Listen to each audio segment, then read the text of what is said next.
Sometimes the hardest battles we face aren't on distant battlefields, they're right at our own doorstep.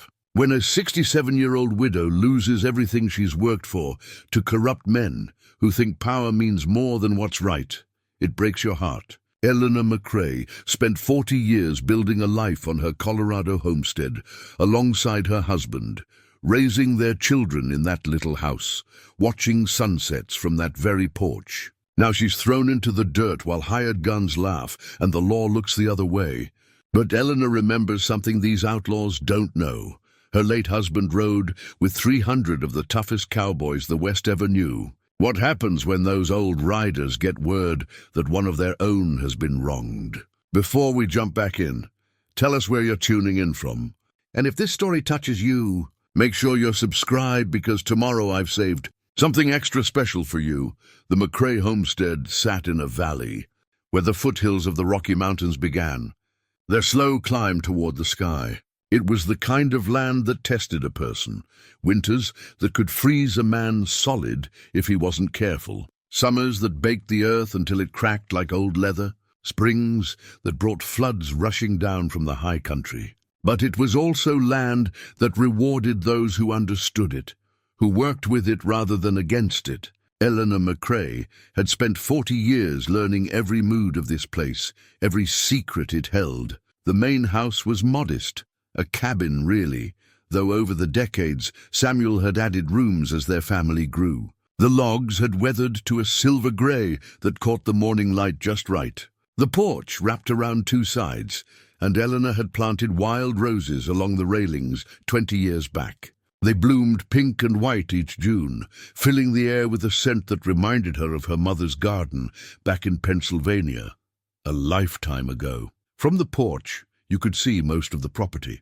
The barn stood 50 yards west, its red paint faded, but the structure still sound. Samuel had built it himself with help from neighbors, back when neighbors still helped each other with such things. Beyond the barn, the pastures rolled away in gentle swells, divided by split-rail fences that Samuel had repaired every spring without fail.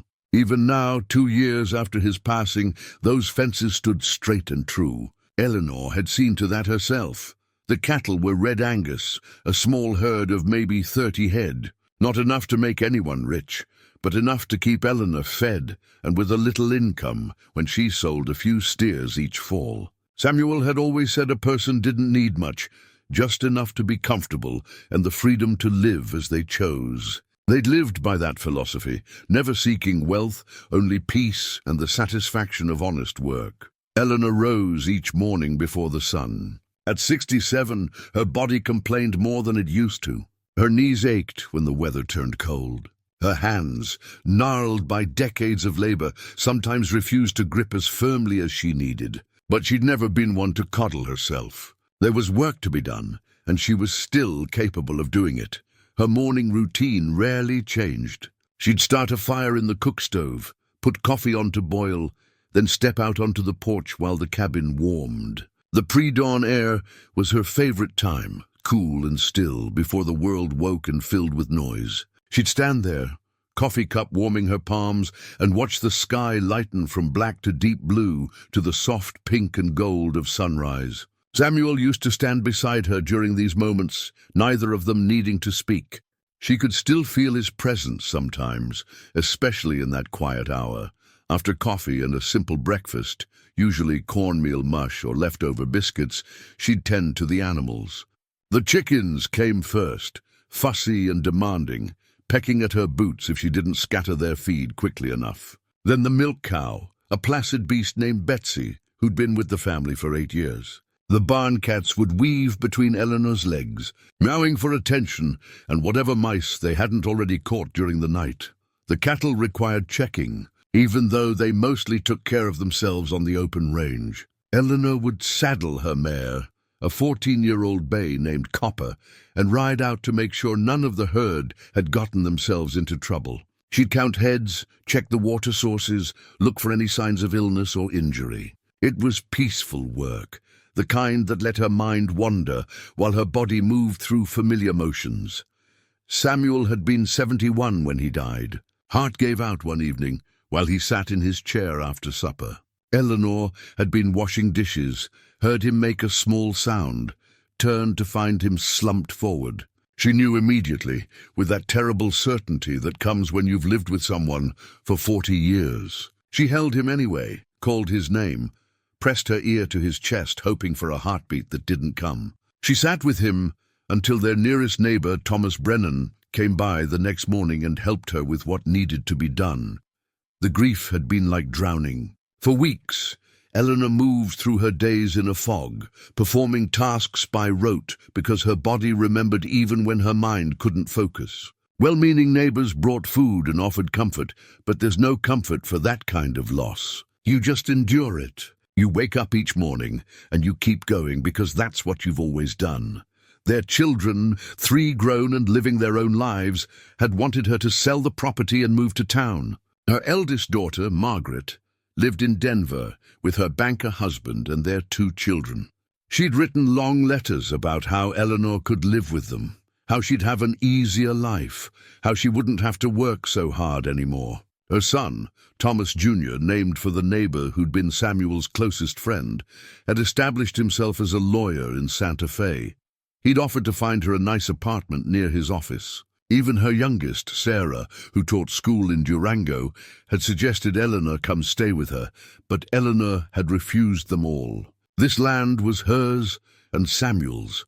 They'd claimed it under the Homestead Act in 1875, when they were both young and strong and foolish enough to think they could make a go of it in the Colorado Territory. They'd proven up on that claim, earned the deed through 5 years of backbreaking work. They'd buried 2 infant sons in the small cemetery on the eastern edge of the property, under the cottonwood trees, where the land rose toward the hills. They'd raised their surviving children here, taught them to ride and rope and read. They'd survived droughts and harsh winters and lean years when the cattle prices fell. This wasn't just property. It was the physical manifestation of their life together. So Eleanor stayed, and gradually she found a rhythm to her solitary days. She was lonely, certainly. The silence of the house felt heavy sometimes, especially in the evenings when Samuel would have been telling stories or working on some small repair project. But loneliness was bearable. She had her memories, her work, her land. That was enough. The small community around her was scattered but close-knit in the way of frontier settlements. Thomas Brennan's ranch was 3 miles north. The Johansons farmed a quarter section to the east. The Rodriguez family raised sheep in the hills to the south. They all looked out for each other, helped during roundups or barn raisings, shared news and supplies. Once a month, Eleanor would make the 5-mile trip to town, such as it was, to buy what she couldn't make or grow herself. The town was called Redemption, though there wasn't much redeeming about it. Maybe 100 people lived there permanently. There was a general store, a blacksmith, a saloon, a small church, and a sheriff's office that also served as the jail. The territorial judge rode through on a circuit, holding court 4 times a year in the church building. For anything more serious, a proper doctor, a bank, a telegraph office, you had to go to Columbine, 15 miles west, which was the county seat. Eleanor knew most everyone in Redemption by name. She'd been trading at Morrison's General Store since it opened 20 years back. She knew Henry Morrison's wife had died in childbirth, knew he was raising their daughter alone. She knew the blacksmith, Otto Schmidt, came from Germany and still spoke with a thick accent. She knew the current sheriff, Duncan Albright, had only held the position for 2 years and was still learning the job. But lately, things had been changing. There was talk of a railroad line being extended into the territory. Surveyors had been spotted in the hills, measuring and mapping. Strangers appeared in Redemption, asking questions about land prices and ownership. Some of the old-timers were nervous. They remembered what happened when the railroads came through other parts of the West. Land values shot up. Speculators moved in, and folks who'd been living peacefully for decades suddenly found themselves pressured to sell. Or worse, Eleanor had heard these stories from Thomas Brennan, who heard them at the General Store, which served as the unofficial news exchange. She'd seen the strangers herself once or twice when she came to town. They wore expensive suits that looked out of place in Redemption's dusty streets. They had an air of confidence that came from having money and power. Eleanor didn't like them, didn't trust them, but she hadn't thought much about it. She had clear title to her land. Her deed was recorded and legal. She'd paid her taxes every year without fail. She figured she was safe from whatever schemes these outsiders were hatching. That was naive, she'd realize later. She'd lived too long thinking that doing right meant you'd be treated right. The world didn't work that way, especially not when large amounts of money were involved. But those worries still lay in the future on this particular morning. A cool day in late September 1895. Eleanor stood on her porch with her second cup of coffee, watching clouds build over the high peaks. There'd be snow up there soon, first dusting of the season. The aspens were already turning gold on the mountainsides. She'd need to make sure she had enough firewood stacked before the serious cold set in. Samuel had always cut a full winter's worth by this time of year, but doing it alone took Eleanor longer. She'd been chipping away at it all summer, but there was still more to do. She heard the cattle lowing in the distance, a peaceful sound. Copper nickered from the corral. The chickens scratched and clucked in their pen. These were the sounds of her life, familiar and comforting. Eleanor finished her coffee, set the cup on the porch rail, and was just about to head down to the barn when she noticed dust rising from the road. Visitors were rare out here. Eleanor shaded her eyes, squinting toward the approaching figures. Not one rider, but several. 6 of them she counted as they drew closer. They weren't neighbors. She knew all the local horses, and these weren't them. These were bigger animals, the kind you'd get from a fancy stable. The men riding them weren't dressed like ranchers either. Even from a distance, Eleanor could see their clothes were too fine, their bearing too stiff. Something cold settled in her stomach. She stepped off the porch and stood in her yard, waiting as the riders approached. She was suddenly very aware of being alone, 5 miles from the nearest neighbor, with no weapon except an old kitchen knife. Samuel's rifles were inside, but she'd never been much of a shot anyway. The riders entered her property without hesitation, without calling out a greeting. That was the first breach of etiquette. You didn't just ride onto someone's land without announcing yourself. But these men did, and Eleanor's unease deepened into something closer to fear. She held her ground, though. This was her property. She had every right to be here, and she'd face whatever these men wanted, standing on her own 2 feet. They formed a semicircle around her, their horses dancing and tossing their heads. The men looked down at her from their saddles. A deliberate choice, she realized, meant to intimidate. The one in the center, clearly the leader, was younger than the others, maybe in his early 40s. He had cold gray eyes and a thin mouth that looked like it rarely smiled. When he finally spoke, his voice was flat and businesslike, without a trace of warmth or respect. The world Eleanor knew, the one where neighbors helped neighbors and a handshake meant something, was about to end. She didn't know it yet, standing there in her yard with her coffee cup still warm on the porch rail. But she'd learn it soon enough. The man with the cold grey eyes pulled a folded document from his coat and held it up for Eleanor to see. He didn't dismount, didn't show her the courtesy of meeting her at eye level. Just sat there on his expensive horse looking down at her like she was something to be swept aside. "Mrs. McCrae," he said, though she hadn't given him her name. "I'm Cyrus Blackwell. I represent the Colorado Development Corporation. We are the legal owners of this property. You need to vacate immediately." Eleanor's breath caught in her chest. For a moment she couldn't find words. Then anger surged through her, hot and clarifying. "That's not true. This is my land. Has been for 20 years. Blackwell's expression didn't change. "Your claim is outdated and improperly filed. The territorial government has reviewed the ownership records and granted title to our company. This document," he waved the paper, "is signed by Judge Harlan Wickham and registered with the county. It's all legal and proper. Let me see that." Eleanor stepped forward, reaching for the document. Blackwell pulled it back, just out of her reach. "You can examine it at the courthouse in Columbine if you wish. But the substance remains the same. This property now belongs to the Colorado Development Corporation. You have until sundown to remove your personal belongings. After that, anything left becomes property of the company." Eleanor's mind raced. Judge Wickham. She'd heard that name before.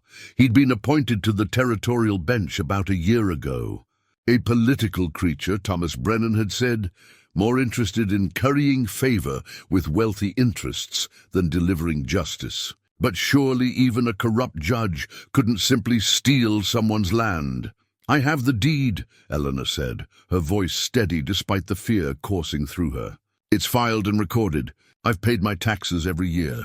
This is legal land, legally claimed and properly maintained. Your paperwork is in question, Blackwell said. There are irregularities in the original filing. Survey boundaries that don't match current standards. Improvements that don't meet the homestead requirements. Technical issues that invalidate your claim. He spoke in that same flat tone, like he was reading from a script. Like he'd said these words before to other people, standing in their own yards, watching their lives collapse. That's a lie. Eleanor's hands were shaking now, but not from fear. From rage. There's nothing wrong with my deed. You're trying to steal my land, ma'am. One of the other riders spoke up, a heavy-set man with a scarred face. We don't want trouble. Just pack your things and go. Make this easy on yourself. I'm not going anywhere. Eleanor stood her ground, though she knew how foolish it was. 6 armed men against 1 elderly woman. But this was her home. She'd buried children here. She'd made a life here with Samuel. She wasn't going to surrender it to lies and corruption without a fight. Blackwell sighed, like Eleanor was a child refusing to understand a simple concept. This doesn't have to be unpleasant, Mrs. McCrae. Take your things and leave. Find somewhere else to live. Your children have homes in the cities. Go stay with them. You're too old to be running a ranch alone anyway. Sheriff Albright will have something to say about this, Eleanor said. I'm going straight to him. We'll see what he thinks of your forged papers. Something flickered in Blackwell's eyes. Not concern, exactly. More like amusement.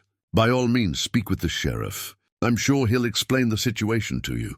But in the meantime, we'll be occupying the property. Men secure the house. 4 of the riders dismounted. They walked past Eleanor like she wasn't even there, heading for her front door. She tried to block them, spreading her arms across the porch steps, but one of the men, the scarred one, simply picked her up and set her aside. Not roughly, but firmly, like moving a piece of furniture.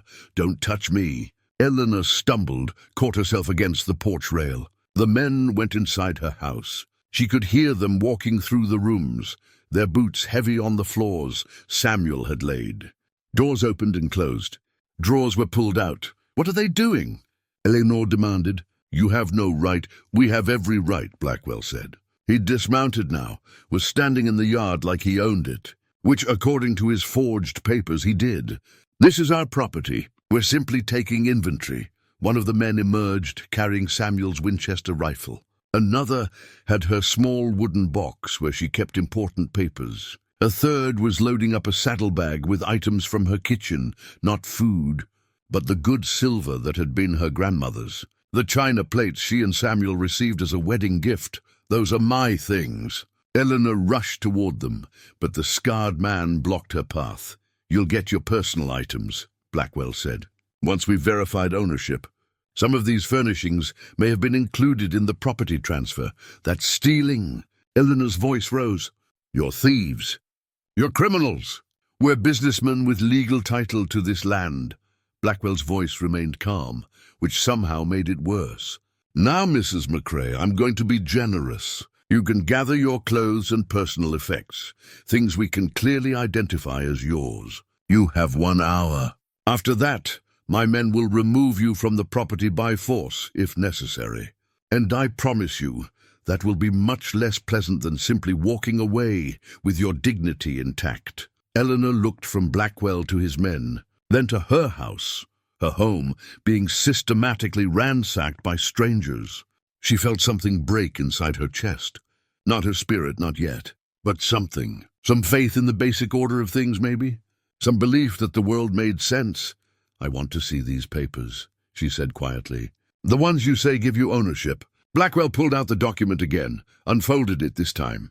Eleanor took it with trembling hands. The paper was thick, expensive, too new. Her deed, kept in a cedar box in her bedroom, was yellowed with age, soft at the creases from being folded and unfolded over the years. This paper looked like it had been drawn up yesterday.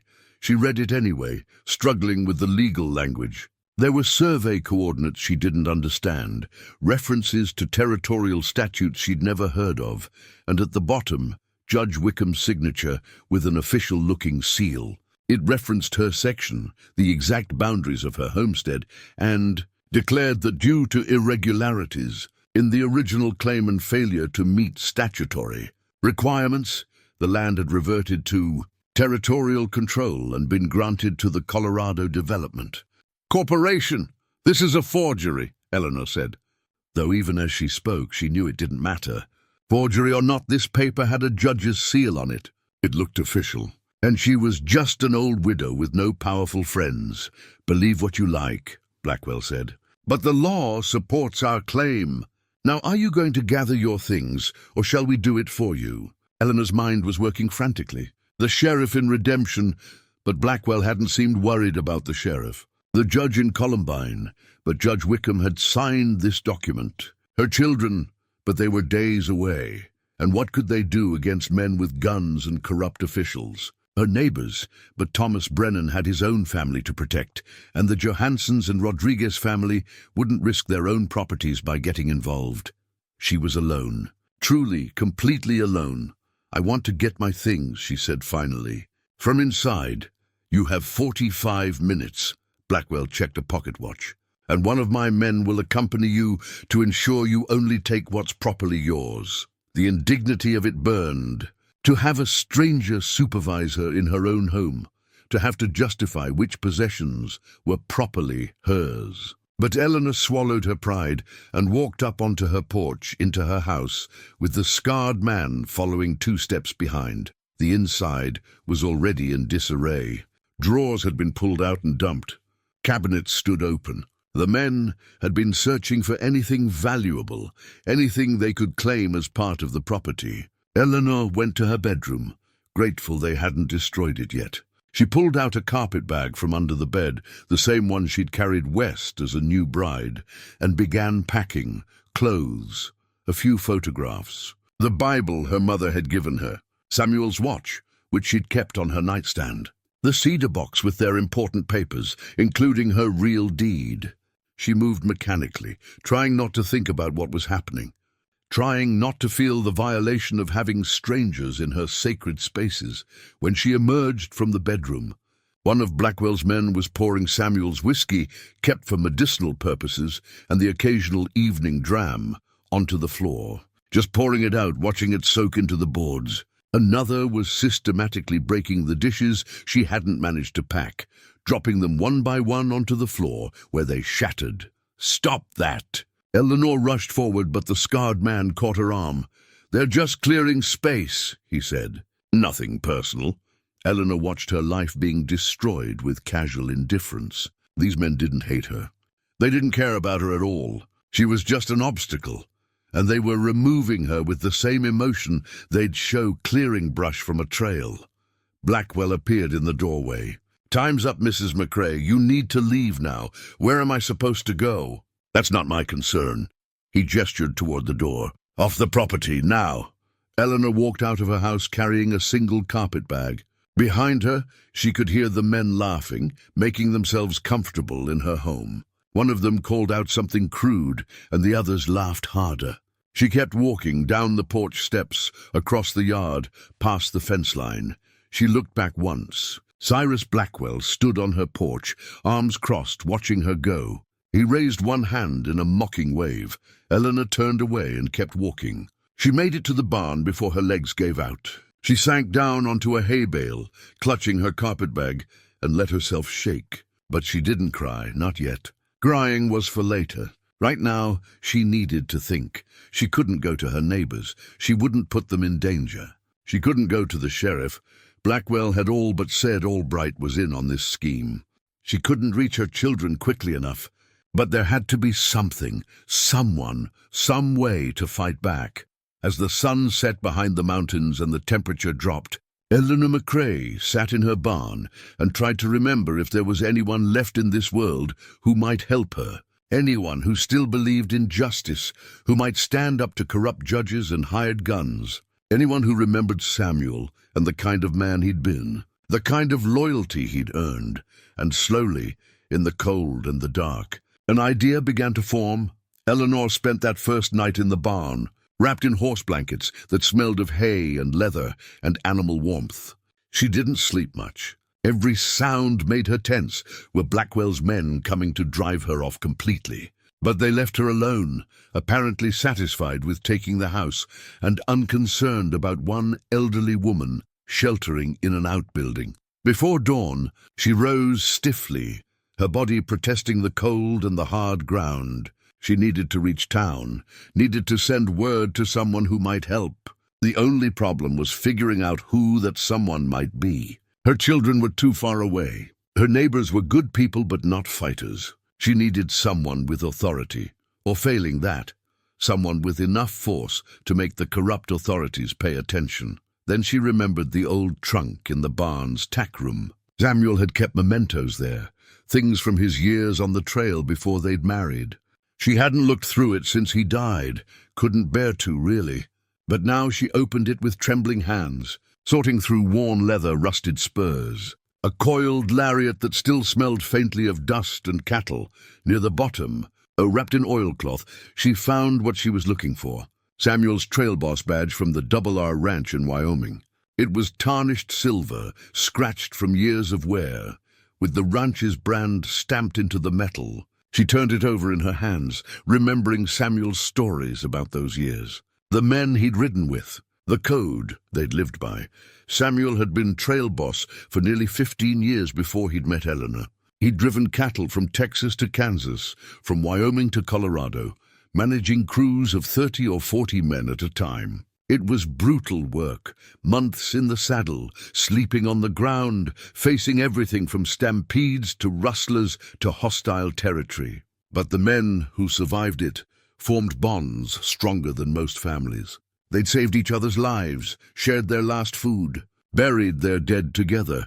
Samuel had talked about them sometimes, especially in his later years when nostalgia made the past glow brighter than the present. Jack Iron Hand Corrigan, who'd gotten his nickname after breaking his hand in a fight and continuing to work anyway. Dutch Henderson, a former Army scout who could track a grasshopper across solid rock. Miguel Cervantes, the best hand with horses any of them had ever seen. William Bear Thompson, who'd killed a grizzly in hand-to-hand combat after his rifle jammed. These weren't young men anymore, Eleanor knew. They'd be in their 60s and 70s now, if they were even still alive. But they'd been Samuel's brothers, and if there was any chance they'd remember him, any chance they'd honor his memory by helping his widow, it was a desperate hope. Probably foolish, but it was the only hope she had. Eleanor tucked the badge into her pocket and began the 5-mile walk to redemption. The sun rose as she walked, painting the mountains gold and pink. Her feet hurt. Her knees ached. She was 67 years old, and she'd spent the night on a barn floor, and she was walking 5 miles before breakfast. But she kept going, one foot in front of the other, because that's what you did when you had no other choice. She reached town around mid-morning. Redemption looked the same as always. Dusty Main Street, weathered buildings, a handful of people going about their business. But Eleanor saw it differently now. How many of these people knew what had happened to her? How many would help, and how many would look away? The telegraph office was in the back of Morrison's general store. Eleanor pushed through the front door, setting the bell jingling. Henry Morrison looked up from behind the counter, and his expression shifted from welcoming to uncomfortable when he saw her. "Mrs. McCrae," he said carefully, "I heard there was some trouble out at your place. You could call it that." Eleanor kept her voice level. "I need to send some telegrams, Henry." "Of course." Timothy's in the back, but Morrison hesitated. "Eleanor, I should tell you, there's been talk about the railroad coming through, about land being consolidated. Some folks are saying it's for the best, that this territory needs development. I'm just saying you might not find as much support as you're hoping for." Eleanor met his eyes. I'm not looking for support from people who think stealing is acceptable if it's done by men in expensive suits. I just need to send telegrams." Morrison flushed but nodded. "Timothy's in back." The telegraph operator was young, maybe 20, with nervous hands and sympathetic eyes. His name was Timothy Walsh, and Eleanor had known his mother before she'd passed. "Good family, honest people, Mrs. McCrae," Timothy said as she entered the small room that housed the telegraph equipment. "I'm sorry about what happened. It's not right. No, it's not." Eleanor pulled out a piece of paper she'd been composing in her head during the long walk. "I need to send several telegrams. I can pay." She had a little money in her carpet bag, enough for this at least. Where to? Wyoming, Montana, Kansas, Texas, New Mexico. She began writing out the messages, her handwriting shaky but legible. They were all variations of the same thing. Samuel McCrae's widow, in trouble-stop land, stolen by corrupt officials. Stop need help if any remains who remember him. Stop Eleanor McCrae, Redemption, Colorado territory. Address them to the Double R Ranch, to other ranches Samuel had mentioned, to towns where his old crew had settled. She sent one to Jack Corrigan specifically, addressed to a ranch in Wyoming where Samuel had said Jack retired. She sent another to the territorial marshal's office, though she had little hope there. If judges were corrupt, the marshals probably were too. Timothy read the messages as he prepared to send them. "You're calling in his old outfit," he said softly. "The trail hands, if any of them are still alive. If any of them remember. If any of them care enough to help." Eleanor's voice cracked slightly. "It's a long shot, Timothy, but it's all I have. I'll send them right away." Timothy's fingers moved across the telegraph key, tapping out the codes that would carry her desperate plea across hundreds of miles. "And Mrs. McCrae? I'll watch for any responses and get them to you immediately. You have my word." "Thank you." Eleanor waited while he sent the messages, watching the young man's face concentrate on his work. When he finished, she paid him and left through the back door, not wanting to face Henry Morrison's uncomfortable sympathy again. She started back toward her property, but the walk had taken its toll. She was exhausted, hungry, and her feet were blistered. She made it about halfway before she had to sit down on a rock beside the road just to rest. That's where Thomas Brennan found her. Her nearest neighbor came riding up in his wagon, concern etched on his weathered face. He was about Samuel's age, would have been, and the two men had been friends for 20 years. "Eleanor," he said, pulling up beside her. "Heard what happened. I'm so sorry. I wanted to come, but you have a wife and children to protect," Eleanor finished for him. "I understand, Thomas. I don't blame you. Let me give you a ride back at least." He helped her up into the wagon. "And I brought some food." Beth insisted. He handed her a basket, bread, cheese, cold chicken, apples. Eleanor's eyes stung with gratitude. As they rode, Thomas spoke quietly. "It's not just you, Eleanor. Blackwell's men have been seen at 3 other properties in the past week. The Hendersons, the Yates family, the widow Crawford, all getting the same treatment, forged papers, Judge Wickham's seal, Sheriff Albright looking the other way. There's a pattern here. Someone's trying to grab up all the land in this valley." "The railroad," Eleanor said. "That's what Blackwell mentioned." "The Colorado Development Corporation. I'd bet money it's a front for railroad interests." "That's what we're thinking too." Thomas glanced at her. "But what can we do? We're just ranchers and farmers. They have the law on their side, or at least they've bought enough of the law that it doesn't matter." "I sent telegrams," Eleanor said, "to Samuel's old outfit. The men he rode with." Thomas was quiet for a moment. "Eleanor, those men are old, I know. If they're even still alive, it's probably foolish. But Samuel always said those men were loyal to each other, above everything, that they'd ride through hell for one of their own. I'm hoping they remember him, hoping they'll remember that his widow is one of their own too, in a way. And if they don't respond..." Eleanor looked out at the valley, at the land she'd fought for and loved for 40 years. "Then I'll figure something else out. But I won't give up, Thomas. They can take my house, but they can't make me surrender." He dropped her at the edge of her property. She could see smoke rising from her chimney, Blackwell's men making themselves comfortable. The sight burned, but Eleanor was too tired to rage anymore. She made her way back to the barn, ate some of the food Beth Brennan had sent, and settled in to wait. It would be 3 days before the first response came. 3 long days of watching her home be occupied by strangers, of sleeping on the barn floor, of wondering if anyone would answer her call. 3 days of doubt and fear and stubbornness keeping her going. But when Timothy Walsh came riding out at full gallop on the morning of the 4th day, waving a piece of paper, Eleanor knew her gamble had paid off. The first telegram was brief, just 8 words, but they were enough to make her cry with relief. "We're coming, stop, hold, fast, stop, Corrigan, Jack." Corrigan's telegram changed everything. It meant someone had heard her. Someone remembered, someone cared enough to respond. Eleanor read the brief message over and over, her hands shaking, until Timothy gently suggested he should probably get back to town in case more responses came in. More did come. Over the next day and a half, the telegraph in Redemption's general store chattered almost constantly with messages for Eleanor McCrae. Timothy rode out 3 more times, each time bringing a handful of telegrams. From Dutch Henderson in Montana, "Coming stop from Miguel Cervantes in Texas, on my way. Stop from a ranch in Kansas. Bear says yes, stop arriving soon." Stop. Each message was brief, just a few words, but together they painted a picture that made Eleanor's heart swell with something she'd almost forgotten: hope.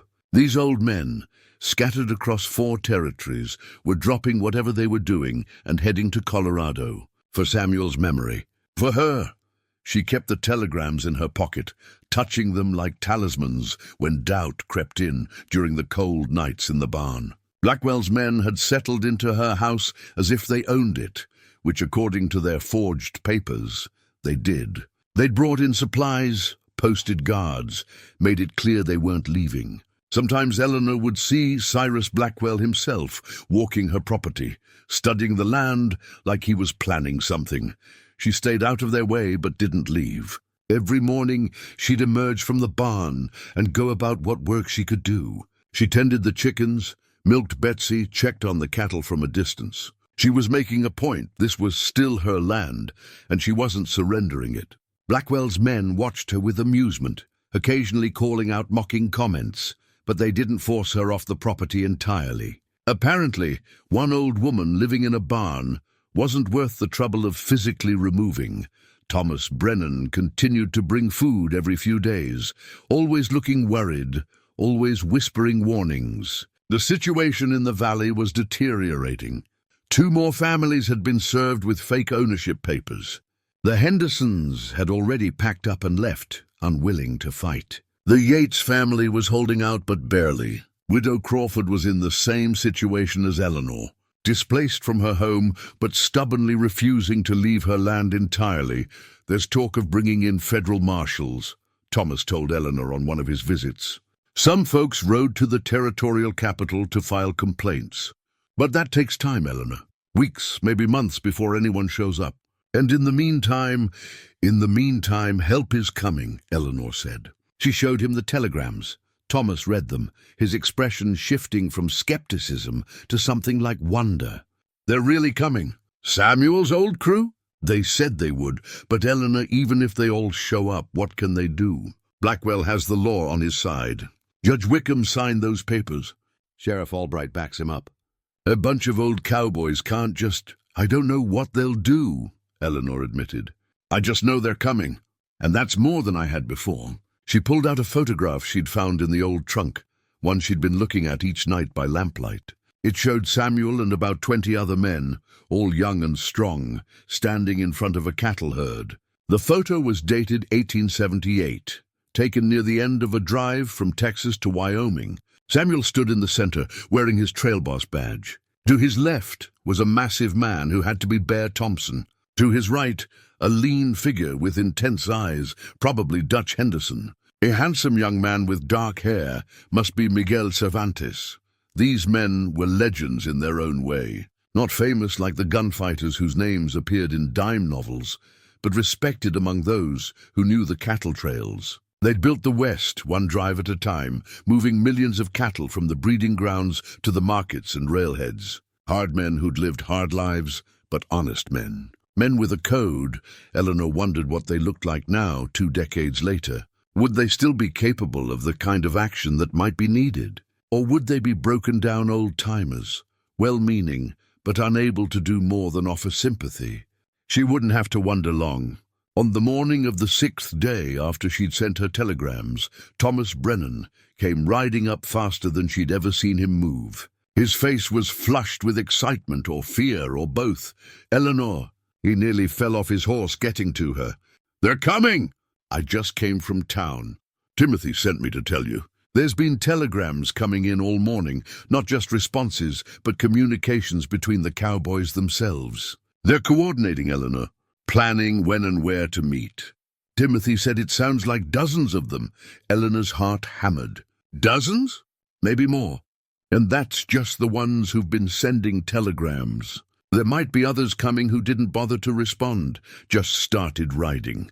Thomas was babbling now, his usual calm completely gone. "Eleanor, do you understand what this means?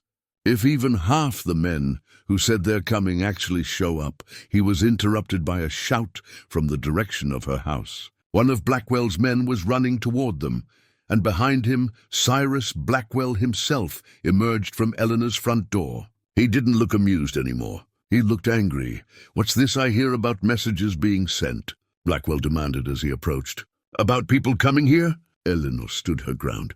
"I asked some old friends for help." "That's my right. Old friends." Blackwell's voice dripped contempt. "Timothy Walsh has been running his mouth all over town about cowboys and trail hands. You think bringing in some broken-down old men is going to change anything? This land is legally ours. The law supports our claim. A bunch of has-beens on horseback won't change that." "Maybe not," Eleanor said quietly. "But they're coming anyway. Then they'll be arrested for trespassing and disturbing the peace. Sheriff Albright has been informed. Any trouble, and your friends will find themselves in jail." Blackwell stepped closer, trying to intimidate her.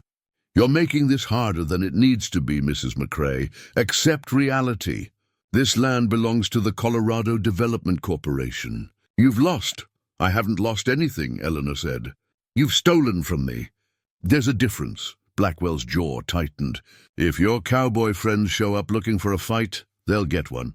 We have 12 men here, all armed. Judge Wickham has given us authority to defend this property against any threats. Think about that before you start something you can't finish." He turned and stalked back to the house, shouting orders to his men. Eleanor watched him go, her pulse racing. 12 armed men. That was more than she'd realized. Even if 30 or 40 cowboys showed up, would it be enough? And what exactly did she expect them to do? Storm her house? Get into a gunfight with Blackwell's hired guns? She realized she hadn't actually thought this through. She'd been so focused on calling for help that she hadn't considered what would happen when that help actually arrived. These were old men, most of them probably in their 60s or 70s. Yes, they'd been tough in their day, but their day was 20 years past. What if she'd called them here only to see them hurt or killed, trying to help her? The doubt must have shown on her face because Thomas put a hand on her shoulder. "Eleanor, listen to me. Whatever happens, you did the right thing. You didn't just roll over and let them take everything. You fought back. That matters. But if people get hurt, then that's on Blackwell and whoever he works for, not on you." Thomas's voice was firm. "You didn't start this. You're just refusing to surrender. There's honor in that." Eleanor wanted to believe him. She clutched the photograph of Samuel and his crew, those young, strong men who'd faced down stampedes and rustlers and everything the frontier could throw at them. Somewhere out there, older versions of those men were riding toward her. She'd called and they'd answered.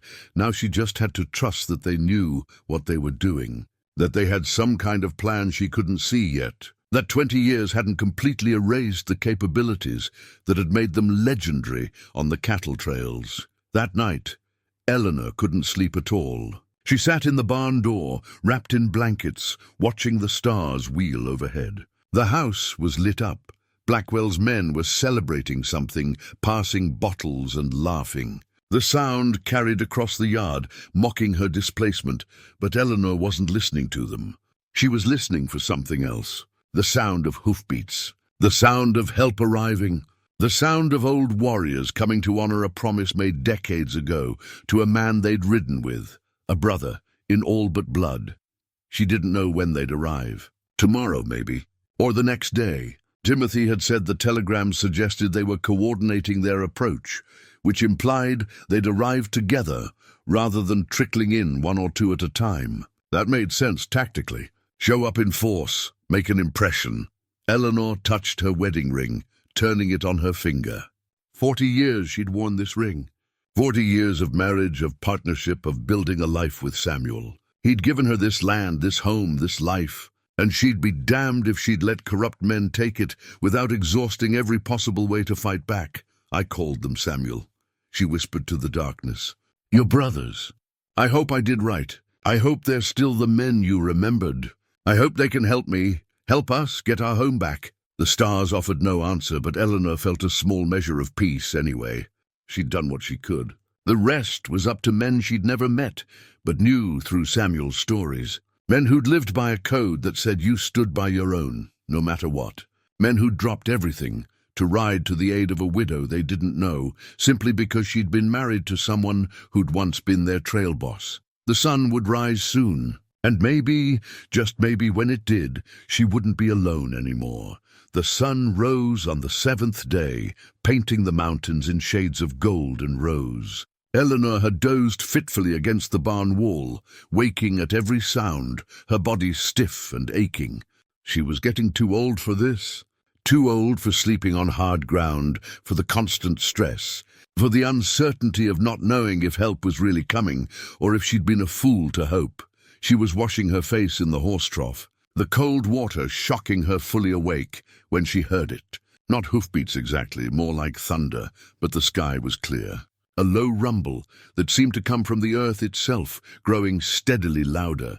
Eleanor straightened, water dripping from her face, and stared toward the eastern horizon. A dust cloud was rising there, massive and growing larger by the second.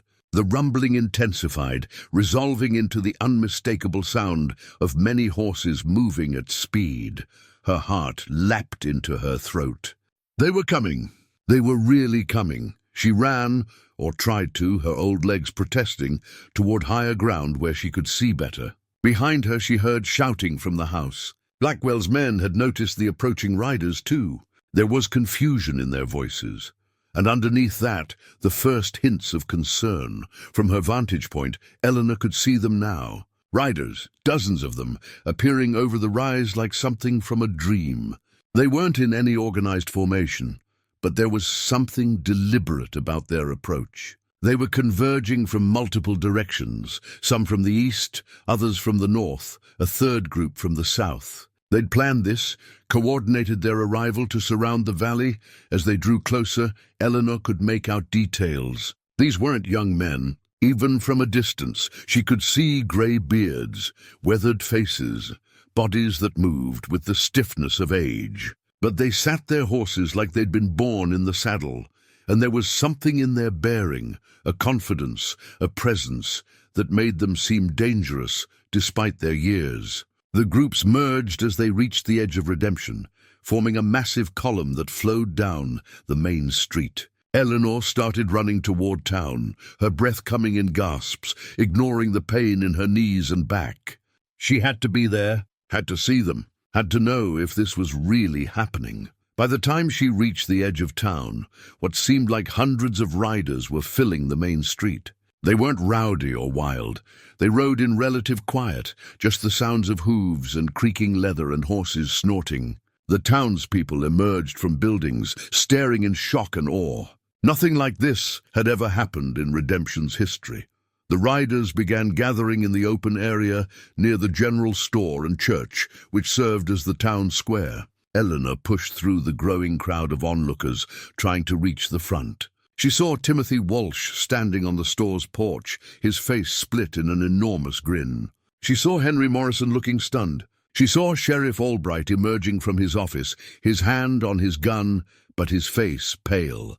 And then she saw the man who had to be Jack Corrigan. He was at the head of the column, sitting on a tall grey horse. He was perhaps 68. his beard more white than grey, deep lines carved into his face by decades of sun and wind. But his eyes were sharp and clear, and when he saw Eleanor, his whole expression softened with something like recognition. "Mrs. McCrae." His voice carried across the square, deep and steady. Yes, Eleanor's voice came out as barely more than a whisper. She tried again, louder. "Yes, I'm Eleanor McCrae." Jack Corrigan dismounted, with the careful movement of a man whose body had been used hard over many years. He walked toward her, and the crowd parted before him. When he reached Eleanor, he did something she didn't expect. He removed his hat and bent his head respectfully. "Ma'am, I'm Jack Corrigan. I rode with your husband for 15 years. He was the best trail boss I ever knew, and a better friend than I deserved. When I got your telegram, there wasn't a question in my mind about coming. None of us," he gestured to the gathered riders, "could do anything else." Eleanor's eyes filled with tears. "You came. You all came. Yes, ma'am. And we brought some friends."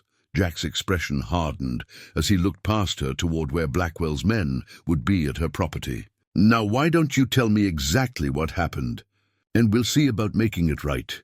Over the next hour," as more riders continued to arrive, coming from different directions. Having traveled at different speeds, Eleanor told her story. She told it to Jack Corrigan, but also to the growing circle of men who dismounted and gathered to listen. They were an impressive group despite their age. Some were clearly former trail hands, wearing worn leather and carrying old but well-maintained rifles. Others looked like ranch foremen or small property owners. A few had the bearing of former lawmen or soldiers.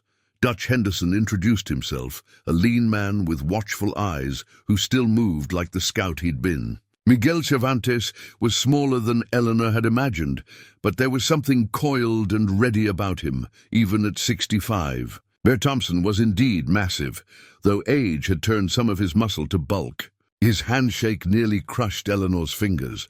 Others came forward too, men whose names Samuel had mentioned over the years. Longhorn Patterson, who'd survived being gored by a bull. Jim Steady Whitmore, so nicknamed because nothing ever rattled him. Carlos Mendoza, who'd taught Samuel some of the Spanish he'd occasionally used. Old Frank Coulter, who'd been a buffalo hunter before the herds were gone and had transitioned to cattle. They kept arriving. By mid-morning, Timothy Walsh estimated nearly 200 riders had come through town. By afternoon, it was closer to 300. They came from Wyoming and Montana, from Kansas and Texas and New Mexico. Some brought their sons. A few brought grandsons. They set up camp on the public land east of town, near a creek that provided water for the horses. The efficiency with which they organized was startling. These old men moved with practiced coordination, setting up a camp that would have made a military commander proud. Picket lines for horses, cook fires positioned to avoid spreading, sentries posted at the approaches. Within a few hours, what had been empty grassland was a bustling encampment that looked like it had been there for weeks. Cyrus Blackwell rode into town around mid-afternoon, accompanied by 4 of his men. He looked angry and concerned in equal measure. He went straight to the sheriff's office, emerging 20 minutes later with Sheriff Albright in tow. They walked toward the cowboy encampment, and Eleanor, who'd been helping organize food supplies, moved to intercept them. "Mr. Blackwell," she said quietly. "Surprised to see me with friends? This is ridiculous." Blackwell's voice was tight. "What do you think you're accomplishing? You think a bunch of old men on horses is going to change the law? Judge Wickham's ruling stands. This property belongs to the Colorado Development Corporation. These men say otherwise," Eleanor replied. "Then these men are wrong." Blackwell turned to Sheriff Albright. "I want them dispersed. This is an unlawful assembly. They're trespassing on public land. They're camped on public land, which means they have every right to be there," Jack Corrigan said, stepping up beside Eleanor. He was a full head taller than Blackwell and used that height to intimidate. "We're not causing trouble. Just visiting an old friend's widow." "That's not illegal last I checked." "You're here to make trouble," Blackwell insisted. "I know exactly why you came." "We came because Mrs. McCrae asked us to," Dutch Henderson said, appearing on Eleanor's other side. "She sent a telegram saying she needed help, so we came." That's what you do for family. She's not your family, Blackwell snapped. She was Samuel's wife, Bear Thompson rumbled, joining the group. That makes her family enough. Sheriff Albright looked increasingly uncomfortable. He was outnumbered and he knew it. Look, everyone just needs to stay calm. The situation with Mrs. McCrae's property is a legal matter. It's being handled through proper channels. Proper. Good channels, Jack Corrigan's voice dripped with contempt. That, what you call it when a corrupt judge signs fake ownership papers and an equally corrupt sheriff looks the other way while an old woman gets thrown off land she's lived on for 20 years. Albright's face flushed. Those are serious accusations. They're facts, Eleanor said firmly. The deed Blackwell has is a forgery. My real deed is properly filed and recorded. Judge Wickham signed that paper knowing it was false. And you, Sheriff, you knew it too, and did nothing. I was following the law, Albright protested weakly. You were following orders from whoever's paying you, Dutch Henderson said. We know how this works. We've seen it before in other territories. Railroad money, development money, buying up officials and stealing land from folks who can't fight back. But Mrs. McCrae can fight back now, Miguel Cervantes added quietly. His English was lightly accented, his tone mild, but there was steel underneath. She has 300 men willing to stand with her. That changes things, no? Blackwell looked from face to face, realizing the situation had shifted dramatically. This is intimidation. It's justice, Jack Corrigan interrupted. Or at least it's going to be. See, we've been talking, all of us, and we've decided that we're not leaving until Mrs. McCrae gets her property back. However long that takes, you can't just, can't we? Jack smiled, but there was no warmth in it. We're not breaking any laws. We're camped on public land. We're not threatening anyone. We're just here, supporting a friend. If that makes you uncomfortable, well, maybe you should reconsider your position. Judge Wickham will issue warrants, Blackwell threatened. Let him try, Bear Thompson said. Be a lot of warrants to serve. And I'm curious to see him try to explain to a federal judge why he's arresting 300 law-abiding citizens for camping on public land. Eleanor watched the exchange, marveling at how quickly these old men had assessed the situation and taken control. They weren't being overtly aggressive, but their presence alone was a form of power. 300 men, all armed, all clearly united in purpose. It was the kind of show of force that made corrupt officials think twice. Blackwell seemed to realize he was losing this confrontation. This isn't over, he said, but his voice lacked conviction. He turned to leave, then stopped and looked back at Eleanor. You think you've won something? You haven't. We have the law on our side. These cowboys will get bored and go home eventually, and then everything will go back to how it was. Maybe, Eleanor said, or maybe you'll realize you've picked a fight you can't win. Blackwell rode off with his men, and the gathered cowboys watched him go. When he was out of earshot, Eleanor turned to Jack Corrigan. Thank you, she said simply. All of you. For coming, for standing with me. Haven't done anything yet, Jack said. But we will. Samuel McCrae was our brother. That means something to us. That'll always mean something. That evening, the cowboy encampment came fully to life. Cook fires blazed as men prepared simple meals, mostly beans and bacon, coffee strong enough to dissolve iron. The sounds of conversation and occasional laughter drifted across the valley. These men were telling stories, sharing memories of old trails and old times. Eleanor moved among them, listening, overwhelmed by the generosity of strangers who'd traveled hundreds of miles for her sake. Jack Corrigan had established what amounted to a command post near the center of the camp. He'd spread out a hand-drawn map of the valley, Samuel's old trail map that Eleanor had studied in the barn. The routes from Wyoming to Colorado were marked, along with campsites and watering holes. Samuel had made this map years ago, and seeing it now brought tears to Eleanor's eyes. He kept this? She asked softly, running her fingers over the faded lines. We all had copies, Jack said. Samuel made one for everyone who rode with him regularly. That a good trail boss made sure his men always knew where they were and where they were going. He tapped the map. Show me your property lines. Eleanor traced the boundaries with her finger. Jack studied them, then called over Dutch Henderson and a few others. They examined the map, discussed approaches and sightlines, talked strategy in low voices. Eleanor realized they weren't just planning to camp here and hoped their presence would be enough. They were preparing for something more. "What are you planning?" she asked. Jack looked up at her, his expression serious. "Ma'am, we're not going to start a fight, but we're going to make it very clear that we're willing to finish one. Blackwell and his bosses need to understand that taking your land isn't going to be easy or quiet. We're going to make enough noise that even the corrupt officials can't ignore it." "How?" "First, we're going to surround your property. Not attacking it, just present, visible, making it impossible for Blackwell's men to feel comfortable." Dutch Henderson pointed to positions on the map. "We post men here, here, and here. They watch but don't engage. Just stand there armed and ready. Second," Miguel Cervantes added, "we send riders to every newspaper in the territory. We make this public. 300 cowboys stand against land theft. Make it a story. Make people pay attention. And third," Jack said, "we document everything. We get statements from you and every other family that's been targeted. We make copies of deeds, gather evidence of the fraud.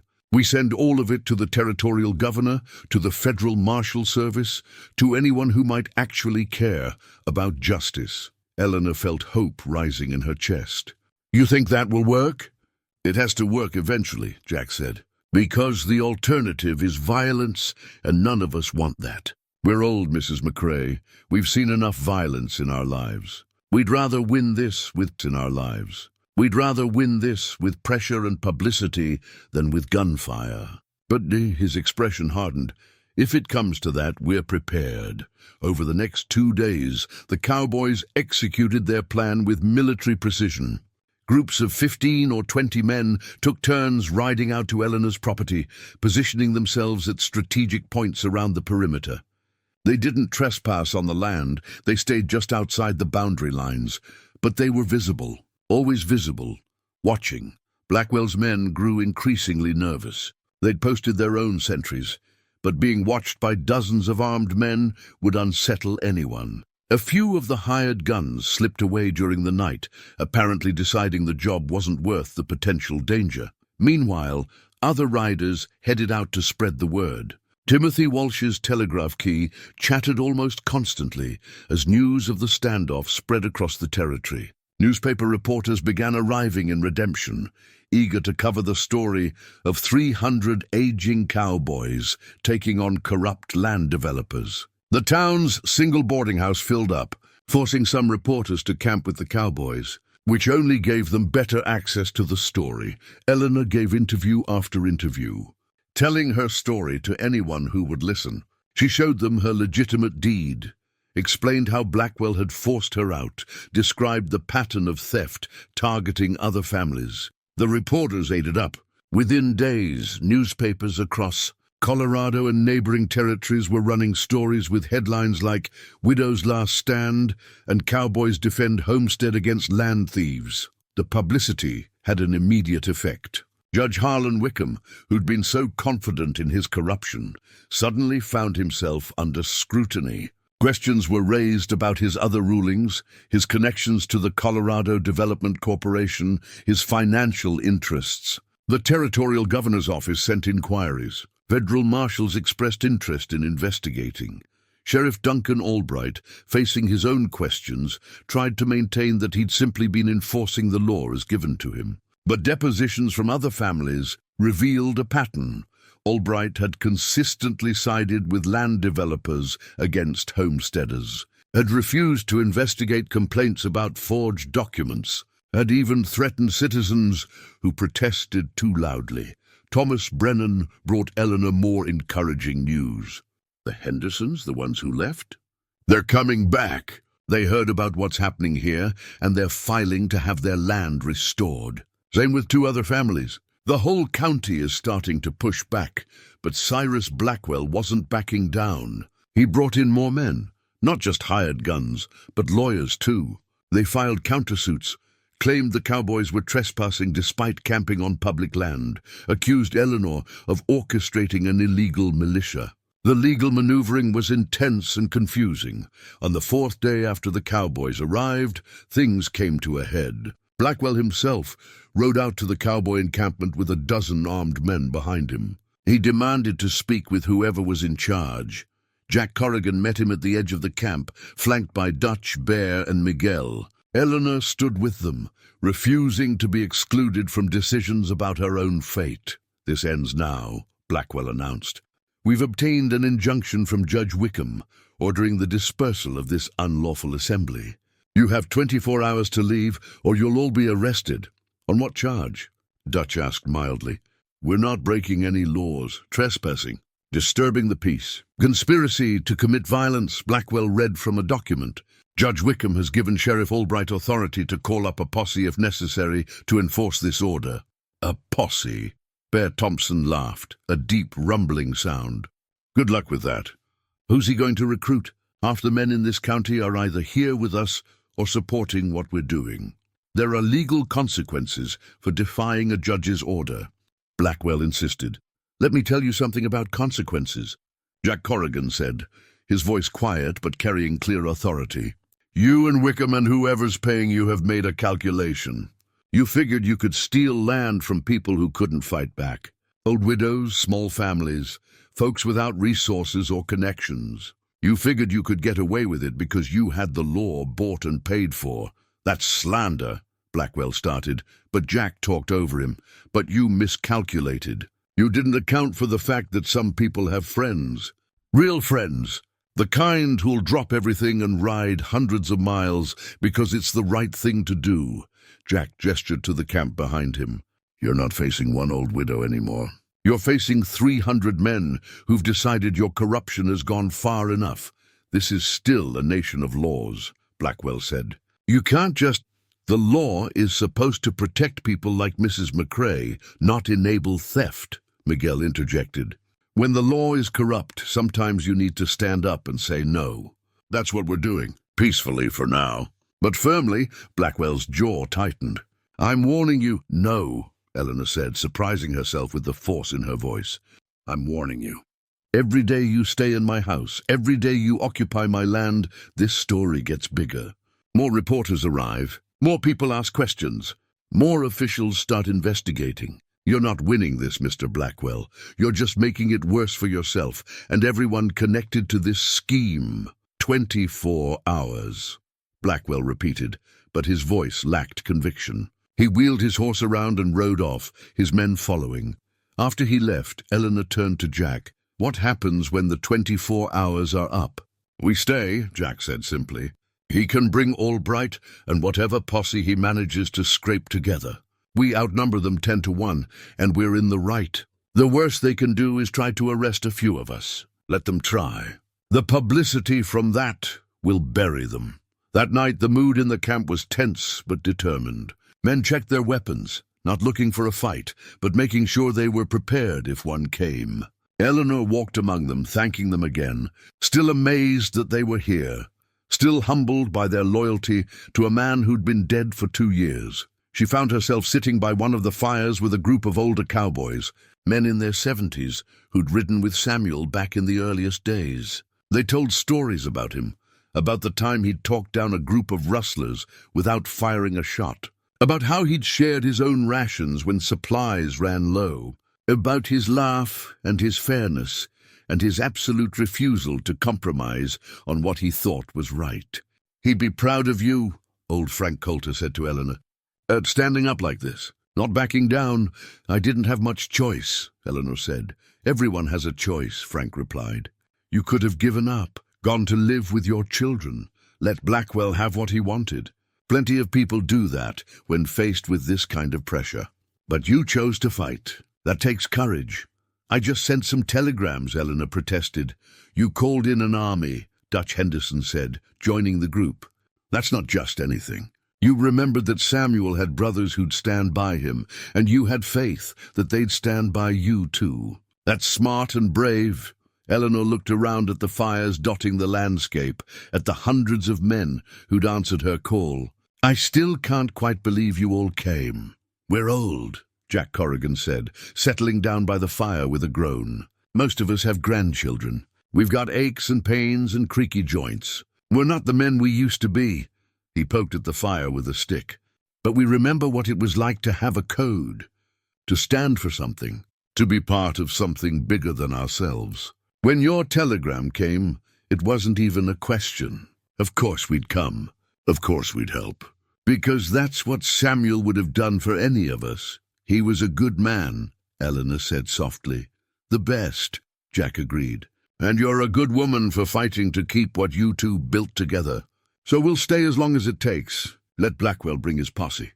Let Wickham issue his warrants. We're not going anywhere until this is made right. The fire crackled. Somewhere in the camp, someone started singing an old trail song, and other voices joined in. Eleanor sat surrounded by these men who'd become her army, her defenders, her friends. She thought about Samuel and how he'd always said the cowboys he'd ridden with were the finest people he'd ever known.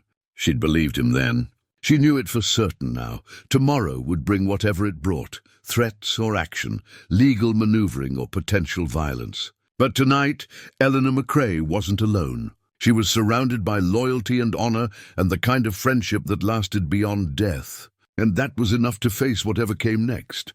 The 24 hours came and went. Sheriff Albright didn't appear with a posse. Judge Wickham's injunction remained unenforced. The cowboys stayed put, their presence now a permanent fixture in the valley.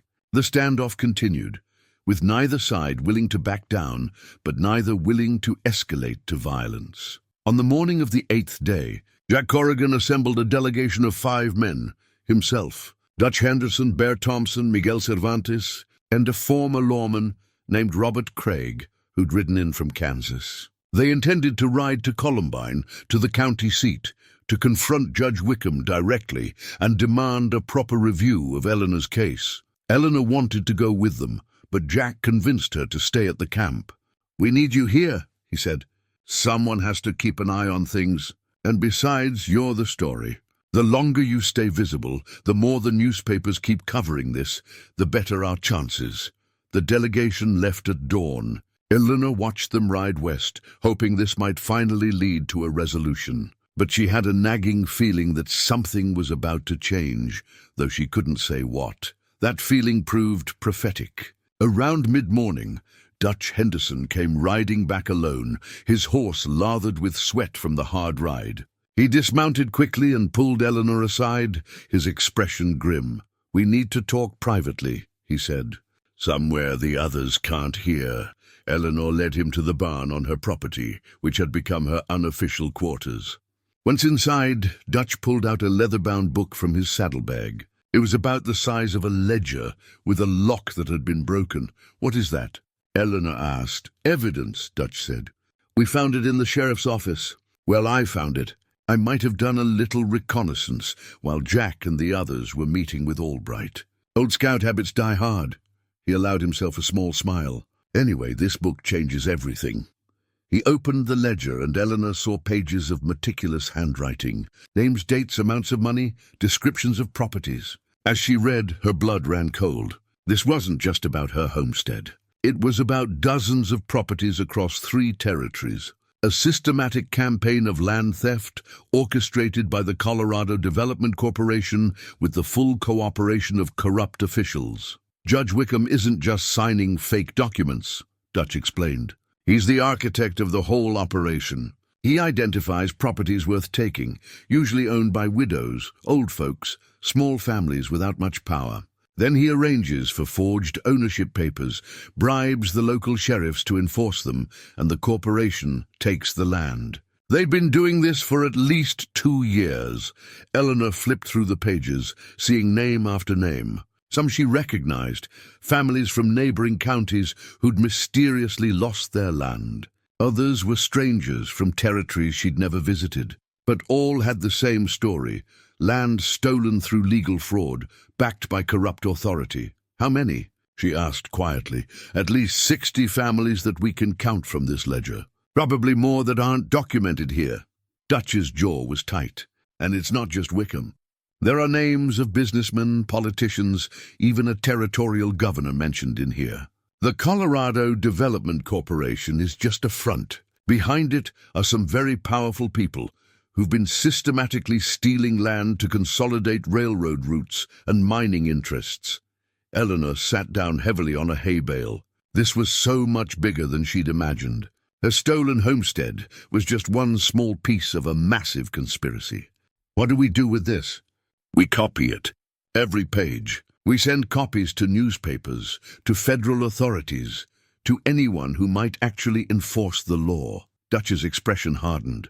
This evidence could bring down the entire corrupt network. But it's also dangerous. The people named in here have a lot to lose. When they find out we have this, they'll do whatever it takes to get it back or silence us. Eleanor finished. Exactly. Which is why we need to move fast and smart. Dutch pulled out paper and a pencil. I'm going to start copying the most important pages right now. You need to get this information to Jack and the others in Columbine. Timothy Walsh can telegraph the Territorial Marshal's office and the newspaper in Denver. They worked for the next 2 hours, Dutch copying pages, while Eleanor organized the information. The details were damning. Specific amounts of bribes, dates of forged documents, descriptions of how properties were illegally seized. Judge Wickham had kept meticulous records, probably to protect himself if he ever needed to prove he was following orders from above. But now those records would be his downfall. Around noon, one of the cowboys on watch came running. Mrs. McCrae, Dutch, we've got trouble. Riders approaching from the east. At least 20 of them, and they don't look friendly. Eleanor and Dutch emerged from the barn to see a large group of mounted men approaching the camp. These weren't Blackwell's usual hired guns. These men looked more professional, more dangerous. Former soldiers maybe, or professional enforcers. They rode in formation, well armed and clearly organized. The cowboys in camp immediately mobilized. Within minutes, 100 men were mounted and positioned between the approaching riders and the main camp. Eleanor's heart pounded. This was it, the violence she'd been dreading. Someone had decided to end this standoff with force, but the riders stopped just outside rifle range. One of them rode forward alone, carrying a white flag. The cowboys held their positions, wary. The rider approached slowly, keeping his hands visible. "I need to speak with whoever's in charge," the man called out. He was middle-aged, well-dressed, with the bearing of someone used to authority. Bear Thompson rode out to meet him, with Dutch and Eleanor close behind. "State your business," Bear rumbled. "My name is Richard Hastings. I'm a federal marshal from Denver."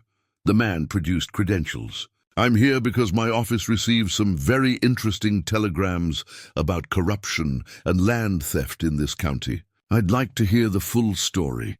Eleanor's hope surged, but Dutch remained cautious. "How do we know you're legitimate? For all we know, you're part of the conspiracy."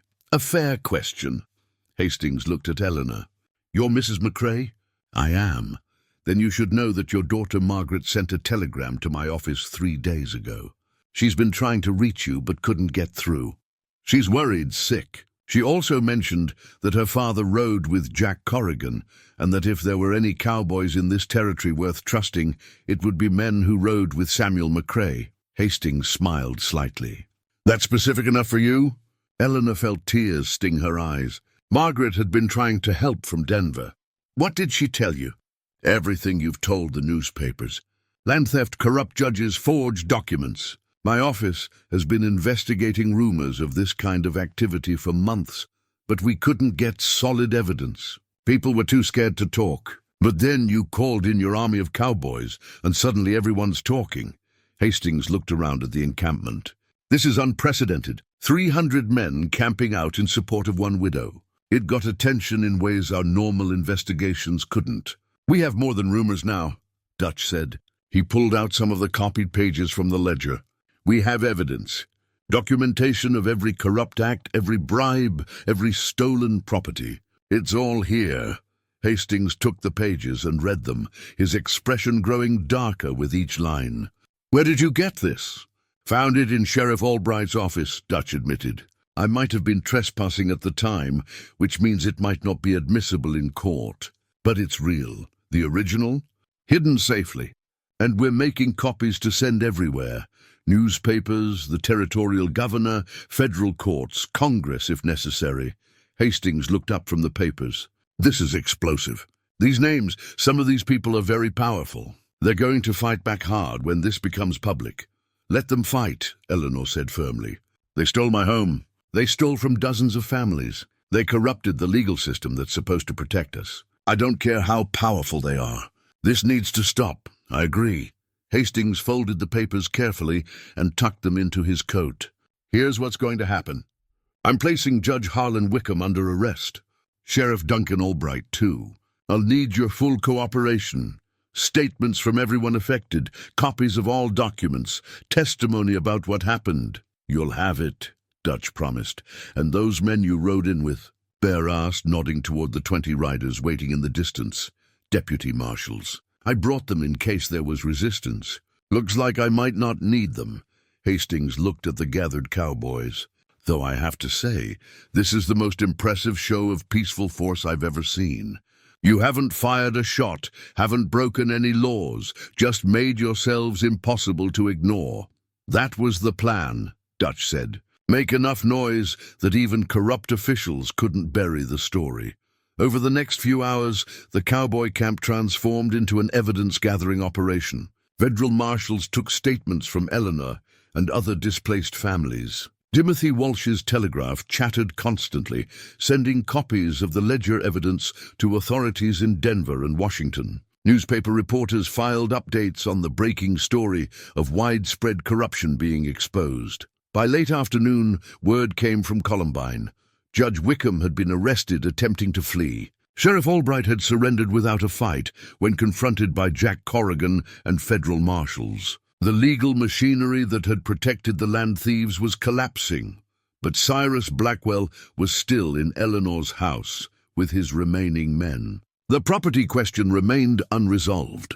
Hastings assembled a small group, Eleanor, Dutch, Bear, Miguel, and half a dozen deputy marshals, to ride out and confront him. They found Blackwell on Eleanor's porch, looking worried but defiant. When he saw the federal marshals, some of the fight went out of him.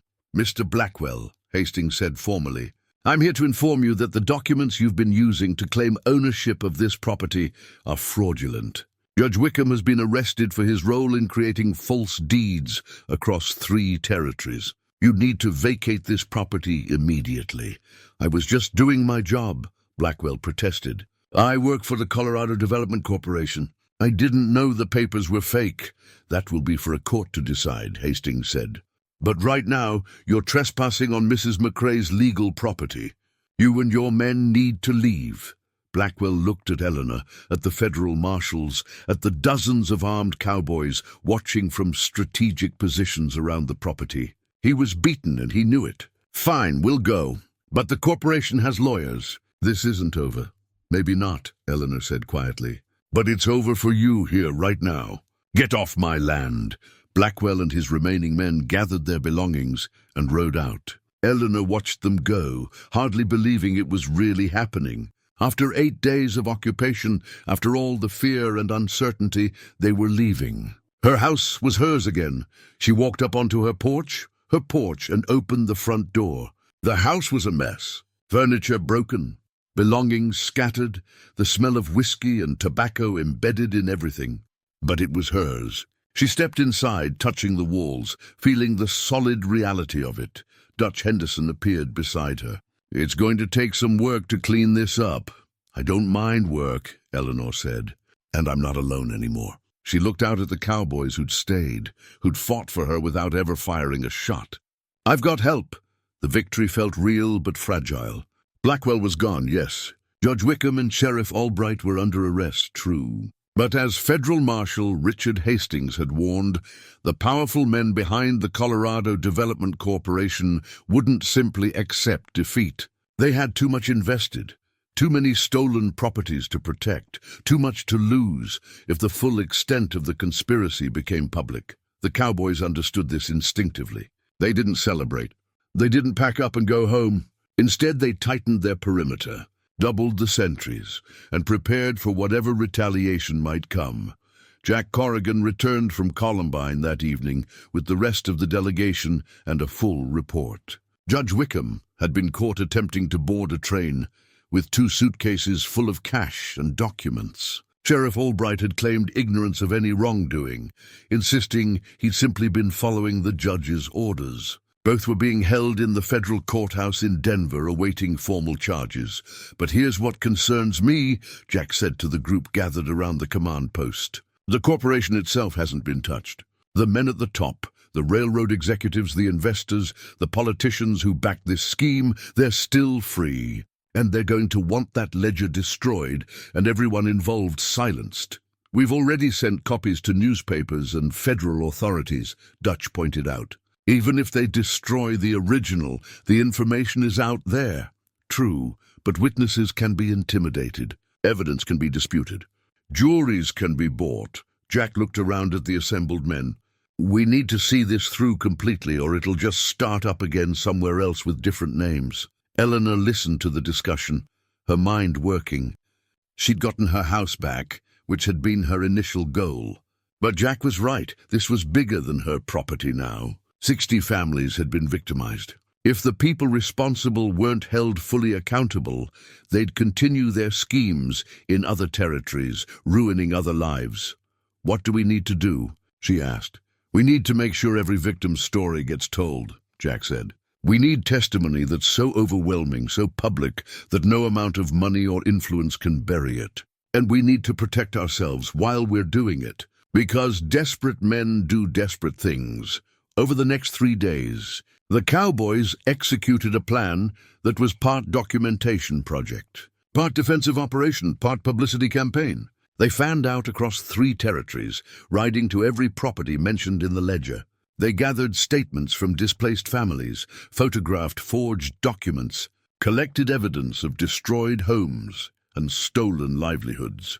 Meanwhile, Timothy Walsh's telegraph became the communication hub for a network stretching from Montana to New Mexico. Cowboys reported in with their findings. Newspapers requested updates. Federal authorities coordinated investigations. The telegraph office in Little Redemption, Colorado, became the center of the biggest corruption scandal the territory had seen in decades. Eleanor's house became a different kind of headquarters. With help from cowboy volunteers, she cleaned and repaired the damage Blackwell's men had done. But more importantly, it became a place where victims could come to share their stories.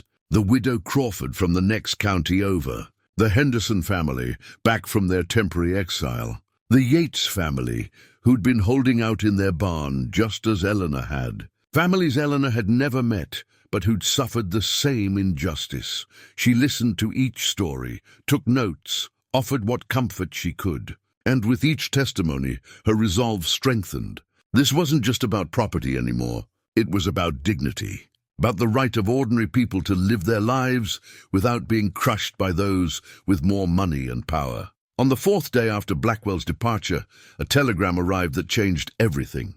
It was from Washington, D.C., from the office of a senator Eleanor had never heard of. The message was brief but significant. Investigating territorial corruption. Stop sending committee to Colorado. Stop require testimony from all affected parties. Stop protection offered a congressional committee. Dutch said, reading the telegram over Eleanor's shoulder. This is exactly what we needed. Federal attention at the highest level. But Jack looked worried. It also means we've painted a bigger target on ourselves. The people behind this conspiracy have connections in Washington. They'll try to discredit us before that committee arrives. He was right to be concerned. That same evening, 3 lawyers arrived in Redemption representing the Colorado Development Corporation. They weren't there to concede defeat. They were there to fight back. They filed injunctions claiming the Cowboys were operating an illegal militia. They accused Eleanor of orchestrating a conspiracy to defame legitimate businessmen. They demanded the return of the ledger, claiming it had been illegally obtained and was therefore inadmissible as evidence. The legal attacks came fast and relentless. New judges, ones not connected to Wickham, were petitioned for restraining orders. Lawsuits were filed against individual cowboys, trying to separate them from the group and intimidate them into leaving. The corporation's lawyers appeared in newspapers with carefully crafted statements claiming the whole situation was a misunderstanding, that any irregularities were the result of overzealous employees acting without authorization. They're trying to muddy the waters, Marshal Hastings explained to Eleanor and the cowboy leadership. Make everything so complicated and contested that people stop paying attention. Then they can negotiate quiet settlements with individual victims, make the problem go away piecemeal. We can't let them fragment us, Jack said firmly. We stay united. Nobody accepts individual settlements. We see this through together or not at all. Getting 300 cowboys to agree on anything should have been difficult, but Samuel's legacy held them together. These men had ridden for him, trusted him, followed him into difficult situations. They'd come here because his widow needed help. That bond was stronger than any legal intimidation, but the pressure mounted. Some cowboys received telegrams from home about emergencies requiring their immediate return. Others found their properties back home suddenly facing tax assessments or disputed boundary claims. The corporation and its allies were striking back at anyone connected to Eleanor's cause. A few men did leave, pulled away by family obligations or targeted harassment. The numbers dropped from 300 to 270, then to 250. Each departure hurt, but Jack kept the remaining men focused on the goal. They're trying to break our will, he told the assembled group one evening. Their betting will get tired, get scared, get distracted. But here's what they don't understand. We're not doing this for money or glory. We're doing this because it's right. And you don't back down from doing what's right just because it gets hard. The words resonated. The cowboys who remained recommitted themselves. They'd come this far. They'd see it through. Eleanor sent a telegram to each of her children, explaining what was happening and why she couldn't leave. Margaret replied with support and a promise to attend the congressional hearings. Thomas Jr. offered his legal expertise. Even Sarah, the youngest, said she'd take time from her teaching to come help. On the 7th day, Marshal Hastings received word that the congressional committee would arrive in 1 week. They'd hold hearings in Denver, taking testimony from all parties involved. It would be the moment when everything came into the open, evidence presented, testimony given, the full scope of the conspiracy revealed. 1 week, Jack said. We need to hold together for 1 more week. Can we do that? The answer came not in words but in actions. Cowboys who'd been considering leaving decided to stay. Those who'd already gone sent telegrams saying they'd return for the hearings. The commitment solidified. They would see this through. But Eleanor knew the next week would be the most dangerous. The people behind the conspiracy would make their final, most desperate moves to prevent the truth from coming out. She could feel it, a tension in the air, a sense of approaching storm. Her instinct proved correct on the 8th evening. A rider came galloping into camp, one of the sentries posted on the eastern approach. "Riders coming!" he shouted. "Maybe 40 of them moving fast." The camp mobilized instantly. Cowboys grabbed rifles and took defensive positions. Eleanor was rushed to the center of the camp, protected by a ring of men. Jack and Dutch coordinated the defense, placing shooters at strategic points, making sure everyone had cover. The approaching riders emerged from the darkness and stopped just outside rifle range. They made no hostile moves, just sat their horses waiting. It was a show of force, a demonstration that the corporation could bring violence if they chose to. After a tense minute, a single rider approached under a white flag. Jack and Bear rode out to meet him, with Marshal Hastings accompanying them for legal authority. The conversation was brief. The rider presented an offer. The corporation would drop all legal actions against Eleanor and the other victims if they would agree to drop all claims and remain silent about what had happened. Cash settlements, enough to buy new properties elsewhere. Legal amnesty, a chance to walk away from this without further danger or difficulty. "Tell your bosses," Jack said clearly, "that we're not interested in being bought off. We want justice. We want the people responsible held accountable. And we're going to testify before Congress no matter what threats or bribes are offered." The rider nodded, as if he'd expected this answer. "I was instructed to tell you that refusing this offer will have consequences. The corporation has significant resources and long reach. People who testify might find their lives becoming very difficult. Accidents happen.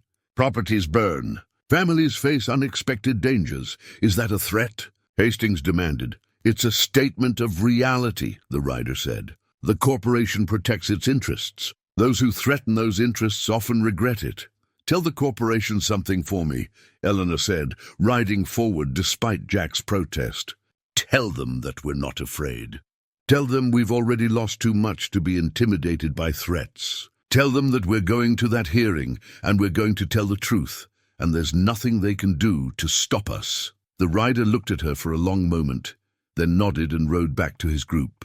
The 40 riders remained visible through the night, a threatening presence just beyond the camp's perimeter. They didn't attack, but their message was clear. Violence remained an option. Eleanor didn't sleep that night. She sat by a fire with Jack, Dutch Bear, and Miguel, the core group who'd become her closest allies in this fight.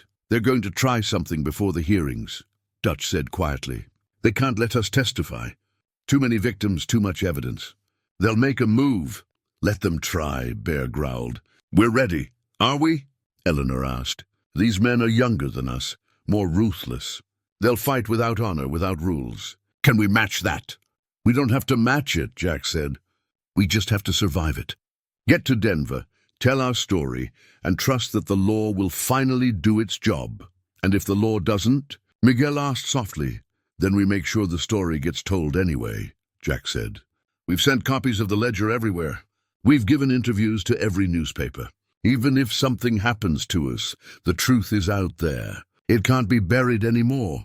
Eleanor looked around at these men, old warriors who'd come when she called, who'd stayed despite danger and intimidation, who were willing to see this through no matter the cost. She thought of Samuel and how proud he'd be of his brothers, how proud he'd be of her for not surrendering. 1 week, she said. We hold for 1 week. Then we go to Denver and we tell the truth, all of it. And whatever happens after that, at least we'll know we stood for something that mattered. The fire crackled. The threatening riders remained visible in the darkness. The congressional hearing loomed ahead like a final battle. But Eleanor felt a strange peace. She'd done everything she could. Called for help, gathered evidence, refused to be silenced. Now it was just a matter of holding on a little longer, 1 more week. 7 days. It seemed both impossibly long and frighteningly short. But they'd come this far. They'd see it through to the end. The attack came on the 10th night, when exhaustion had begun to dull the camp's vigilance. It wasn't the 40 riders who'd been making their presence known. Those had been a distraction. The real threat came from the south, a smaller group of perhaps 15 men moving quietly through the darkness, hoping to reach the camp before being detected. But they'd underestimated Dutch Henderson. The old scout had survived 30 years on the frontier by trusting his instincts, and those instincts told him the visible riders were too obvious. He'd positioned additional sentries in unexpected locations, creating a wider perimeter than the attackers anticipated. The alarm went up when one of these outer sentries spotted movement. His rifle shot split the night, not aimed at anyone, just a warning. The camp erupted into action. Cowboys who'd been dozing by fires grabbed weapons and took positions they'd rehearsed. Decades-old training kicked in. These men might be old, but they remembered how to fight. The attacking force, realizing they'd lost the element of surprise, charged forward anyway. They weren't trying to kill anyone, Eleanor realized as she watched from her protected position. They were heading for the command post where the original ledger was kept. They wanted to destroy the evidence. Jack Corrigan had anticipated this. The real ledger was hidden elsewhere, secured by Marshal Hastings in redemption. What sat in the command post was a decoy, but the Cowboys defending it didn't know that. They fought to protect it as if it were the real thing. The fighting was brief but intense. The attackers carried torches, trying to set fire to tents and supplies. Cowboys met them with rifle fire, aimed to intimidate rather than kill. This wasn't the kind of fight any of them wanted. No one on either side actually wanted blood spilled, but neither would back down. Bear Thompson ended the assault almost single-handedly. At 70 years old, he moved slower than in his youth, but he was still massive and intimidating. He stepped into the path of 3 attackers, his rifle held like a club, and simply stood there. The men tried to go around him. He blocked them. They tried to push past. He didn't budge. You really want to do this? Bear's voice was quiet but carried clearly. Really want to hurt old men fighting for what's right? That who you want to be? One of the attackers, younger than the others, maybe just 20, hesitated. Then he lowered his torch. His companions looked at him, looked at Bear, looked at the dozens of rifles now pointed at them from the surrounding darkness. They were outnumbered and outmaneuvered. Whatever they'd been paid, it wasn't enough to die for. They retreated, leaving their torches smoking in the dirt. The Cowboys let them go. No shots were fired after the initial warning. No one pursued. They defended what needed defending. That was enough. In the aftermath, as everyone confirmed no one had been seriously hurt, Eleanor walked through the camp checking on the men. Most were rattled but unharmed. A few minor injuries. One man had twisted his ankle, moving to a defensive position. Another had burned his hand, grabbing a torch before it could ignite a tent. Nothing that wouldn't heal. Jack found her as she was helping bandage the burned hand. "They'll try again," he said quietly. "That was just a probe, testing our defenses." "I know."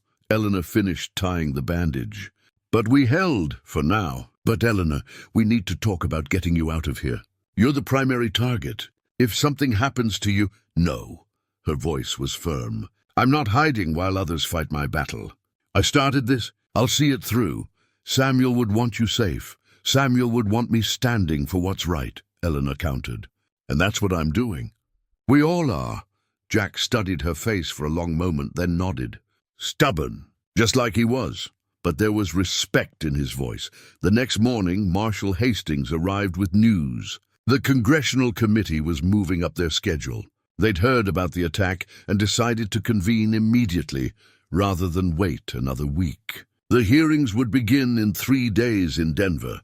"We need to move everyone who's testifying to Denver now," Hastings said. "Get them under federal protection before another attack happens." The Cowboys organized a convoy. 60 riders would escort Eleanor and the other victims to Denver.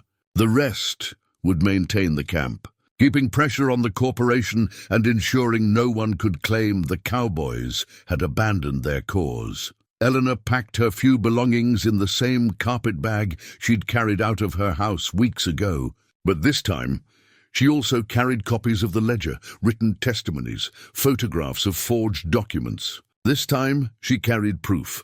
Before leaving, she walked through her house one more time. It still smelled like home, despite everything that had happened.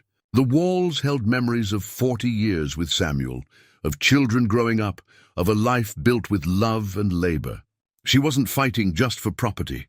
She was fighting for what this place represented, the right of ordinary people to live with dignity, to keep what they'd earned, to be protected by the law rather than victimized by those who'd corrupted it. She touched the doorframe on her way out, a silent promise. "I'll be back," she whispered. "And this will all be over. One way or another, it'll be over." The convoy formed up, 60 cowboys surrounding the victims like a protective shell.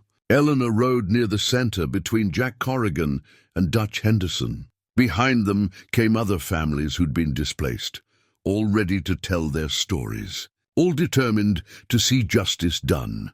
As they rode out, Eleanor looked back at her homestead one last time. The remaining cowboys were already fortifying their positions, preparing to hold the camp no matter what came. 200 men who'd stay behind, so 60 could escort the victims to safety. The loyalty, the sacrifice, the simple goodness of these men overwhelmed her. She turned forward toward Denver, toward the hearings, toward whatever came next. The hardest part was still ahead, but she wasn't facing it alone. She had an army of aging cowboys at her back, each one honoring the memory of a trail boss they'd ridden with decades ago. Each one proving that some bonds never break, some codes never die, and sometimes the old ways were the best ways after all. The journey to Denver took 2 days. The convoy moved carefully, with scouts ahead and behind, watching for ambush. But no attack came. Perhaps the corporation had realized that attacking a federal marshal and 60 witnesses would only make things worse. Or perhaps they were saving their energy for the legal battle ahead. Denver was bigger than Eleanor had imagined, though still rough around the edges like most western cities. Buildings of brick and wood stretched for blocks. Streets were crowded with wagons, horses, and people going about their business. The federal courthouse dominated the center of town, a 3-story stone building that looked more permanent than anything in Redemption. Marshal Hastings secured rooms for the victims in a hotel near the courthouse, with federal deputies standing guard. The Cowboys made their own camp on the edge of town, a visible reminder that Eleanor and the others weren't alone, weren't unprotected. Their presence drew attention. Newspapers sent reporters. Curious citizens came to gawk, and more than a few people approached to share their own stories of being cheated by corrupt officials or powerful corporations. The hearings began the next morning. The congressional committee consisted of 3 senators and 2 representatives, all with serious faces and careful questions. They sat behind a long table in a courtroom that had been cleared for the occasion. Spectators packed the gallery.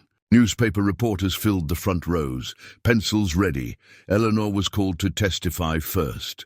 She walked to the witness chair with her head high, wearing her best dress, the one she'd been married in 40 years ago. It still fit, though it was faded and patched in places. She placed her hand on the Bible and swore to tell the truth, as if she'd tell anything else. The lead senator, a gray-haired man from Massachusetts, asked her to describe what had happened. Eleanor took a breath and began. She told them about her homestead, about 40 years of building a life with Samuel, about his death 2 years prior and her determination to maintain the land they'd claimed together, about Cyrus Blackwell arriving with forged papers and armed men, about being physically removed from her home while corrupt officials looked the other way. But she didn't just tell her story. She pulled out Samuel's Winchester rifle. She'd brought it specifically for this moment and laid it across her lap as she spoke. "My husband carried this rifle for 30 years, she said. He used it to protect his family, to feed us when times were hard, to defend against those who would do us harm. He never used it against innocent people, never used it to take what wasn't his. He believed in the law, in doing right, in building rather than stealing." She looked directly at the senators. "The men who took my home betrayed everything my husband believed in. They used the law, twisted it, corrupted it to steal from me. They thought I couldn't fight back because I'm old, because I'm alone, because I'm just one widow against their money and power. They were wrong." The courtroom was silent. Eleanor continued, her voice steady and strong. "I sent telegrams to my husband's old crew, cowboys he'd ridden with decades ago, and they came. Not for money, not for glory. They came because Samuel was their brother, and his widow needed help. 300 men, most of them in their 60s and 70s, dropped everything and rode to Colorado because it was the right thing to do." She pulled out the copied pages from the ledger. "And because of them, because they stood with me, we found evidence of a conspiracy that goes far beyond my stolen homestead. 60 families across 3 territories, all victimized by the same scheme. Corrupt judges bought sheriffs' forged documents, all orchestrated by the Colorado Development Corporation and the powerful men behind it." Eleanor named names. She read from the ledger. She presented forged deeds next to legitimate ones, showing the differences. She described Judge Wickham's seal on dozens of false documents. She detailed the bribes paid to Sheriff Albright. She laid out the entire conspiracy with careful precision. When she finished, the lead senator leaned forward. "Mrs. McCrae, you've made very serious accusations against prominent men. Do you stand by this testimony?" "Every word," Eleanor said firmly. "And I'm not the only witness. There are dozens of families ready to testify, all with the same story, all victimized by the same corrupt system." Other victims testified throughout the day. The widow Crawford, who'd lost her home, the Henderson family, who'd been displaced, the Yates family, who'd been threatened with violence. Each story was unique in its details, but identical in its essence. Powerful interests stealing from those who couldn't fight back, enabled by officials who'd betrayed their oaths. The corporation's lawyers tried to discredit the testimony. They argued the ledger was illegally obtained and therefore inadmissible. They claimed their clients were simply businessmen operating within the law as they understood it. They suggested the victims were confused, misunderstood property law, were being manipulated by troublemakers, but the evidence was overwhelming. Document after document, testimony after testimony. The pattern was too clear, too consistent to dismiss. On the third day of hearings, Jack Corrigan took the stand. He testified not just about Eleanor's case, but about the character of Samuel McCrae and the code the Cowboys lived by. "We came because it was right," he said simply. "Because when someone needs help and you have the power to help them, you do it. That's not complicated. That's just being decent," the lead senator asked. "And what do you want to see happen now, Mr. Corrigan?" "I want the law to work like it's supposed to," Jack said. "I want the people responsible held accountable. I want every stolen property returned to its rightful owner. I want corrupt officials removed from office. And I want a promise that this won't happen again to some other widow or family who doesn't have 300 cowboys to call on." The hearings continued for a week. Testimony, evidence, cross-examination, deliberation. Eleanor stayed in Denver for all of it, watching as the conspiracy she'd helped expose was laid bare for everyone to see. The newspapers covered every detail. Public opinion turned decisively against the corporation and the officials who'd enabled it. On the final day, the committee issued their findings. The evidence of systematic corruption was undeniable. They recommended criminal charges against Judge Wickham, Sheriff Albright, and 3 executives of the Colorado Development Corporation. They called for federal oversight of land transfers in affected territories. They proposed legislation to prevent similar fraud in the future, and they specifically praised Eleanor McCrae and the Cowboys, who'd stood with her for exposing corruption that might otherwise have continued. Indefinitely, Eleanor stood in the courtroom. As the findings were read, Jack Corrigan on one side and Dutch Henderson on the other. When it was finished, when the committee had adjourned and the spectators began to leave, she allowed herself to cry. Not from sadness, but from relief. They'd won, not completely, not permanently. There would still be legal battles, appeals, attempts by the corporation to minimize the damage. But they'd won the part that mattered most. The truth was out. The pattern was exposed.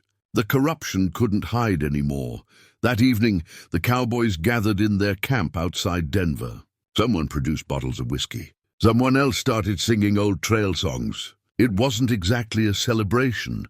Too many of them were exhausted, worried about what the retaliation might still bring. But it was a moment of acknowledgement. They'd done what they came to do. They'd stood for something that mattered. And in the end, that was enough.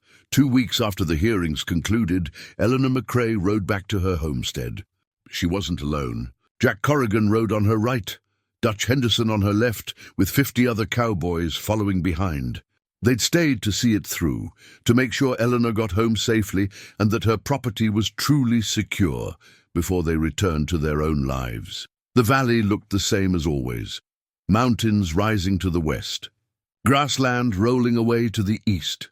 The creek that marked the northern boundary of her land, running clear and cold. But everything felt different. Lighter somehow, as if a weight had been lifted not just from Eleanor, but from the entire territory. The cowboy camp where 200 men had remained was still there, though smaller now. Many had already left for home, their mission accomplished. But a core group had stayed, maintaining watch, ensuring no last-minute retaliation from the corporation's remnants. When they saw Eleanor approaching, they mounted up and rode out to meet her, whooping and waving hats in celebration. Her house stood exactly as she'd left it. The repairs she'd started before traveling to Denver had been completed by the Cowboys who'd stayed behind. New shingles on the roof, where Blackwell's men had damaged it. The front door had been rehung properly. Even the wild roses on the porch had been tended, though they were past their blooming season now. Eleanor dismounted slowly, her body aching from the long ride. She stood in her yard for a long moment, just looking at her home. Then she walked up onto the porch, opened the front door, and stepped inside. The Cowboys had cleaned everything. The broken furniture had been repaired or replaced. The floors had been scrubbed. Someone had even hung curtains in the windows. Not the ones Blackwell's men had destroyed, but new ones, simple but clean. On the kitchen table, she found a note in Jack Corrigan's handwriting. A home should feel like home. We did what we could. Welcome back. Eleanor sat down at that table, her table, in her house, on her land, and cried. Not from sadness or anger this time, but from overwhelming gratitude. These men, these strangers who'd become family, had given her back more than property. They'd given her back her dignity, her sense of justice, her faith that people could still stand together for what was right. Over the next few days, the remaining cowboys prepared to leave. They'd accomplished what they came for and had their own ranches, their own families, their own lives waiting for them across 4 territories. Eleanor cooked meals for them, shared coffee and conversation, listened to more stories about Samuel and the men he'd ridden with.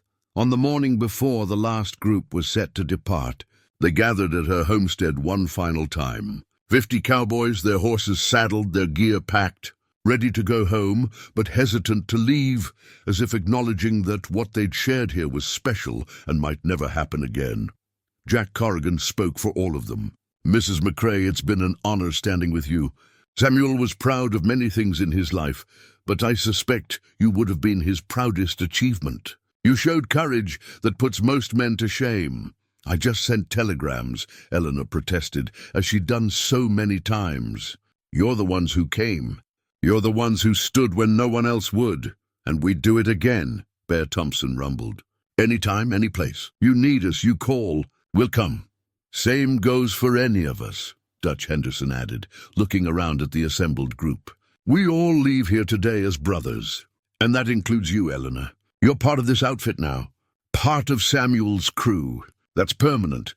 They'd left her something, a hand-carved wooden sign mounted at the entrance to her property. It read, "McCrae Homestead, Eston 1875, defended 1895. Below that, carved in smaller letters, where 300 cowboys stood for justice. "So nobody forgets," Jack said. "So anyone who comes after knows what happened here." The cowboys mounted up and rode out in small groups throughout the morning. Eleanor stood on her porch and waved goodbye to each one, calling out thanks, promising to write, inviting them to visit if they were ever in Colorado. They tipped their hats, promised to stay in touch, rode away toward their distant homes. By afternoon, they were all gone, except Jack, Dutch, Bear, and Miguel, the core 4 who'd been there from the start. They lingered for one more cup of coffee, one more conversation, one more moment of shared purpose, before returning to ordinary life. "What will you do now?" Eleanor asked them. "Go back to Wyoming," Jack said. "Back to my grandchildren and my little ranch and my quiet life. But I'll remember this. Remember what it felt like to stand for something again." "Same," Dutch agreed. "This reminded me of what matters. Not money or comfort, but doing right when it needs doing. I'm getting too old for adventures," Bear said with a smile. "But this was worth the aching bones and the hard riding. Samuel would have been proud. We honored his memory." Miguel nodded quietly. "We did what brothers do. We stood together. That is enough." They left late that afternoon, the 4 of them riding north together, planning to travel part of the way before splitting off toward their different destinations. Eleanor watched until they disappeared over the horizon, then turned back to her house. Her home, truly hers again, in every way that mattered. The territory would change in the wake of what had happened. Judge Wickham and Sheriff Albright faced prison time. The Colorado Development Corporation was under federal investigation, its assets frozen, its executives fighting criminal charges. Legislation was being drafted to prevent similar fraud. Other territories were reviewing their own land transfers, looking for similar patterns of corruption. Eleanor's children came to visit one by one. Margaret from Denver, Thomas Jr. from Santa Fe, Sarah from Durango. They marveled at what their mother had accomplished, at the army she'd assembled, at the corruption she'd helped expose. They understood now why she'd refused to abandon the homestead. It wasn't just about land, it was about principle. The community around her changed too. Thomas Brennan stopped by more often, no longer afraid to be seen supporting her. The families who'd gotten their land back, the Hendersons, the Yates, Widow Crawford, formed a kind of informal alliance, watching out for each other, determined never to be vulnerable to such schemes again. Months later, Eleanor received letters from some of the cowboys. Jack sent news about his grandchildren. Dutch wrote about tracking a lost horse across half of Montana. Old skills never fade.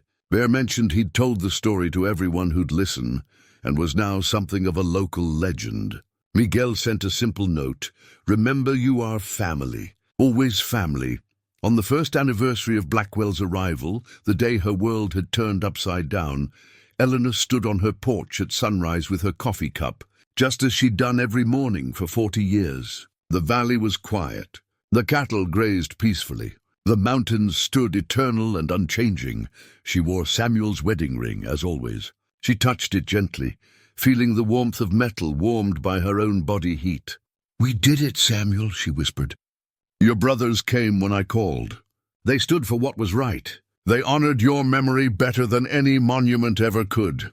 A breeze rustled through the wild roses. The sun painted the mountains gold and pink. Eleanor smiled, at peace for the first time since Samuel's death. She'd fought for what mattered, and she'd won. Not because she was strong or clever or brave, though perhaps she was all those things, but because she'd remembered something simple and true. When you stand for what's right, you don't stand alone. The hard times would come again. That was the nature of life on the frontier, of life anywhere. But Eleanor had learned she could face them. She had friends across 4 territories now, Cowboys, who'd stand with her if needed. She had a community that had found its courage. She had children who understood her strength. She had memories of Samuel that would never fade, and she had her land. Her home, her life, that was enough. That was everything. She finished her coffee, set the cup down, and went to tend to her chores. There was work to be done, and Eleanor McCrae had never been one to shirk her responsibilities. She'd face today the same way she'd faced yesterday, and would face tomorrow, with dignity, determination, and the quiet satisfaction of knowing she'd fought for what mattered and won. The sun rose higher. The day began, and in a valley in Colorado Territory, one 67-year-old widow went about her life with her head held high, secure in the knowledge that justice sometimes does prevail, that loyalty still means something, and that the old ways, the code that Samuel and his cowboys lived by, still had power in a changing world. It wasn't just a story about stolen land returned. It was a story about what happens when ordinary people refuse to accept injustice, when they stand together despite the odds, when they remember that courage isn't the absence of fear, but the decision to do what's right anyway. Eleanor McCrae had sent telegrams asking for help. 300 cowboys had answered. Together, they'd proven that it's never too late to fight for what matters, that age doesn't diminish honor, and that sometimes the greatest victories come not from violence, but from simple, stubborn, steadfast refusal to surrender. The McCrae homestead stood as it had for 20 years, but now it stood for something more. It was a reminder that justice, though sometimes delayed, can prevail, that loyalty, though tested, can endure, that ordinary people, united by principle, can stand against corruption and win. And on her porch, watching the valley she'd fought to keep, Eleanor McCrae smiled, because she was home. She was safe. She was free, and she'd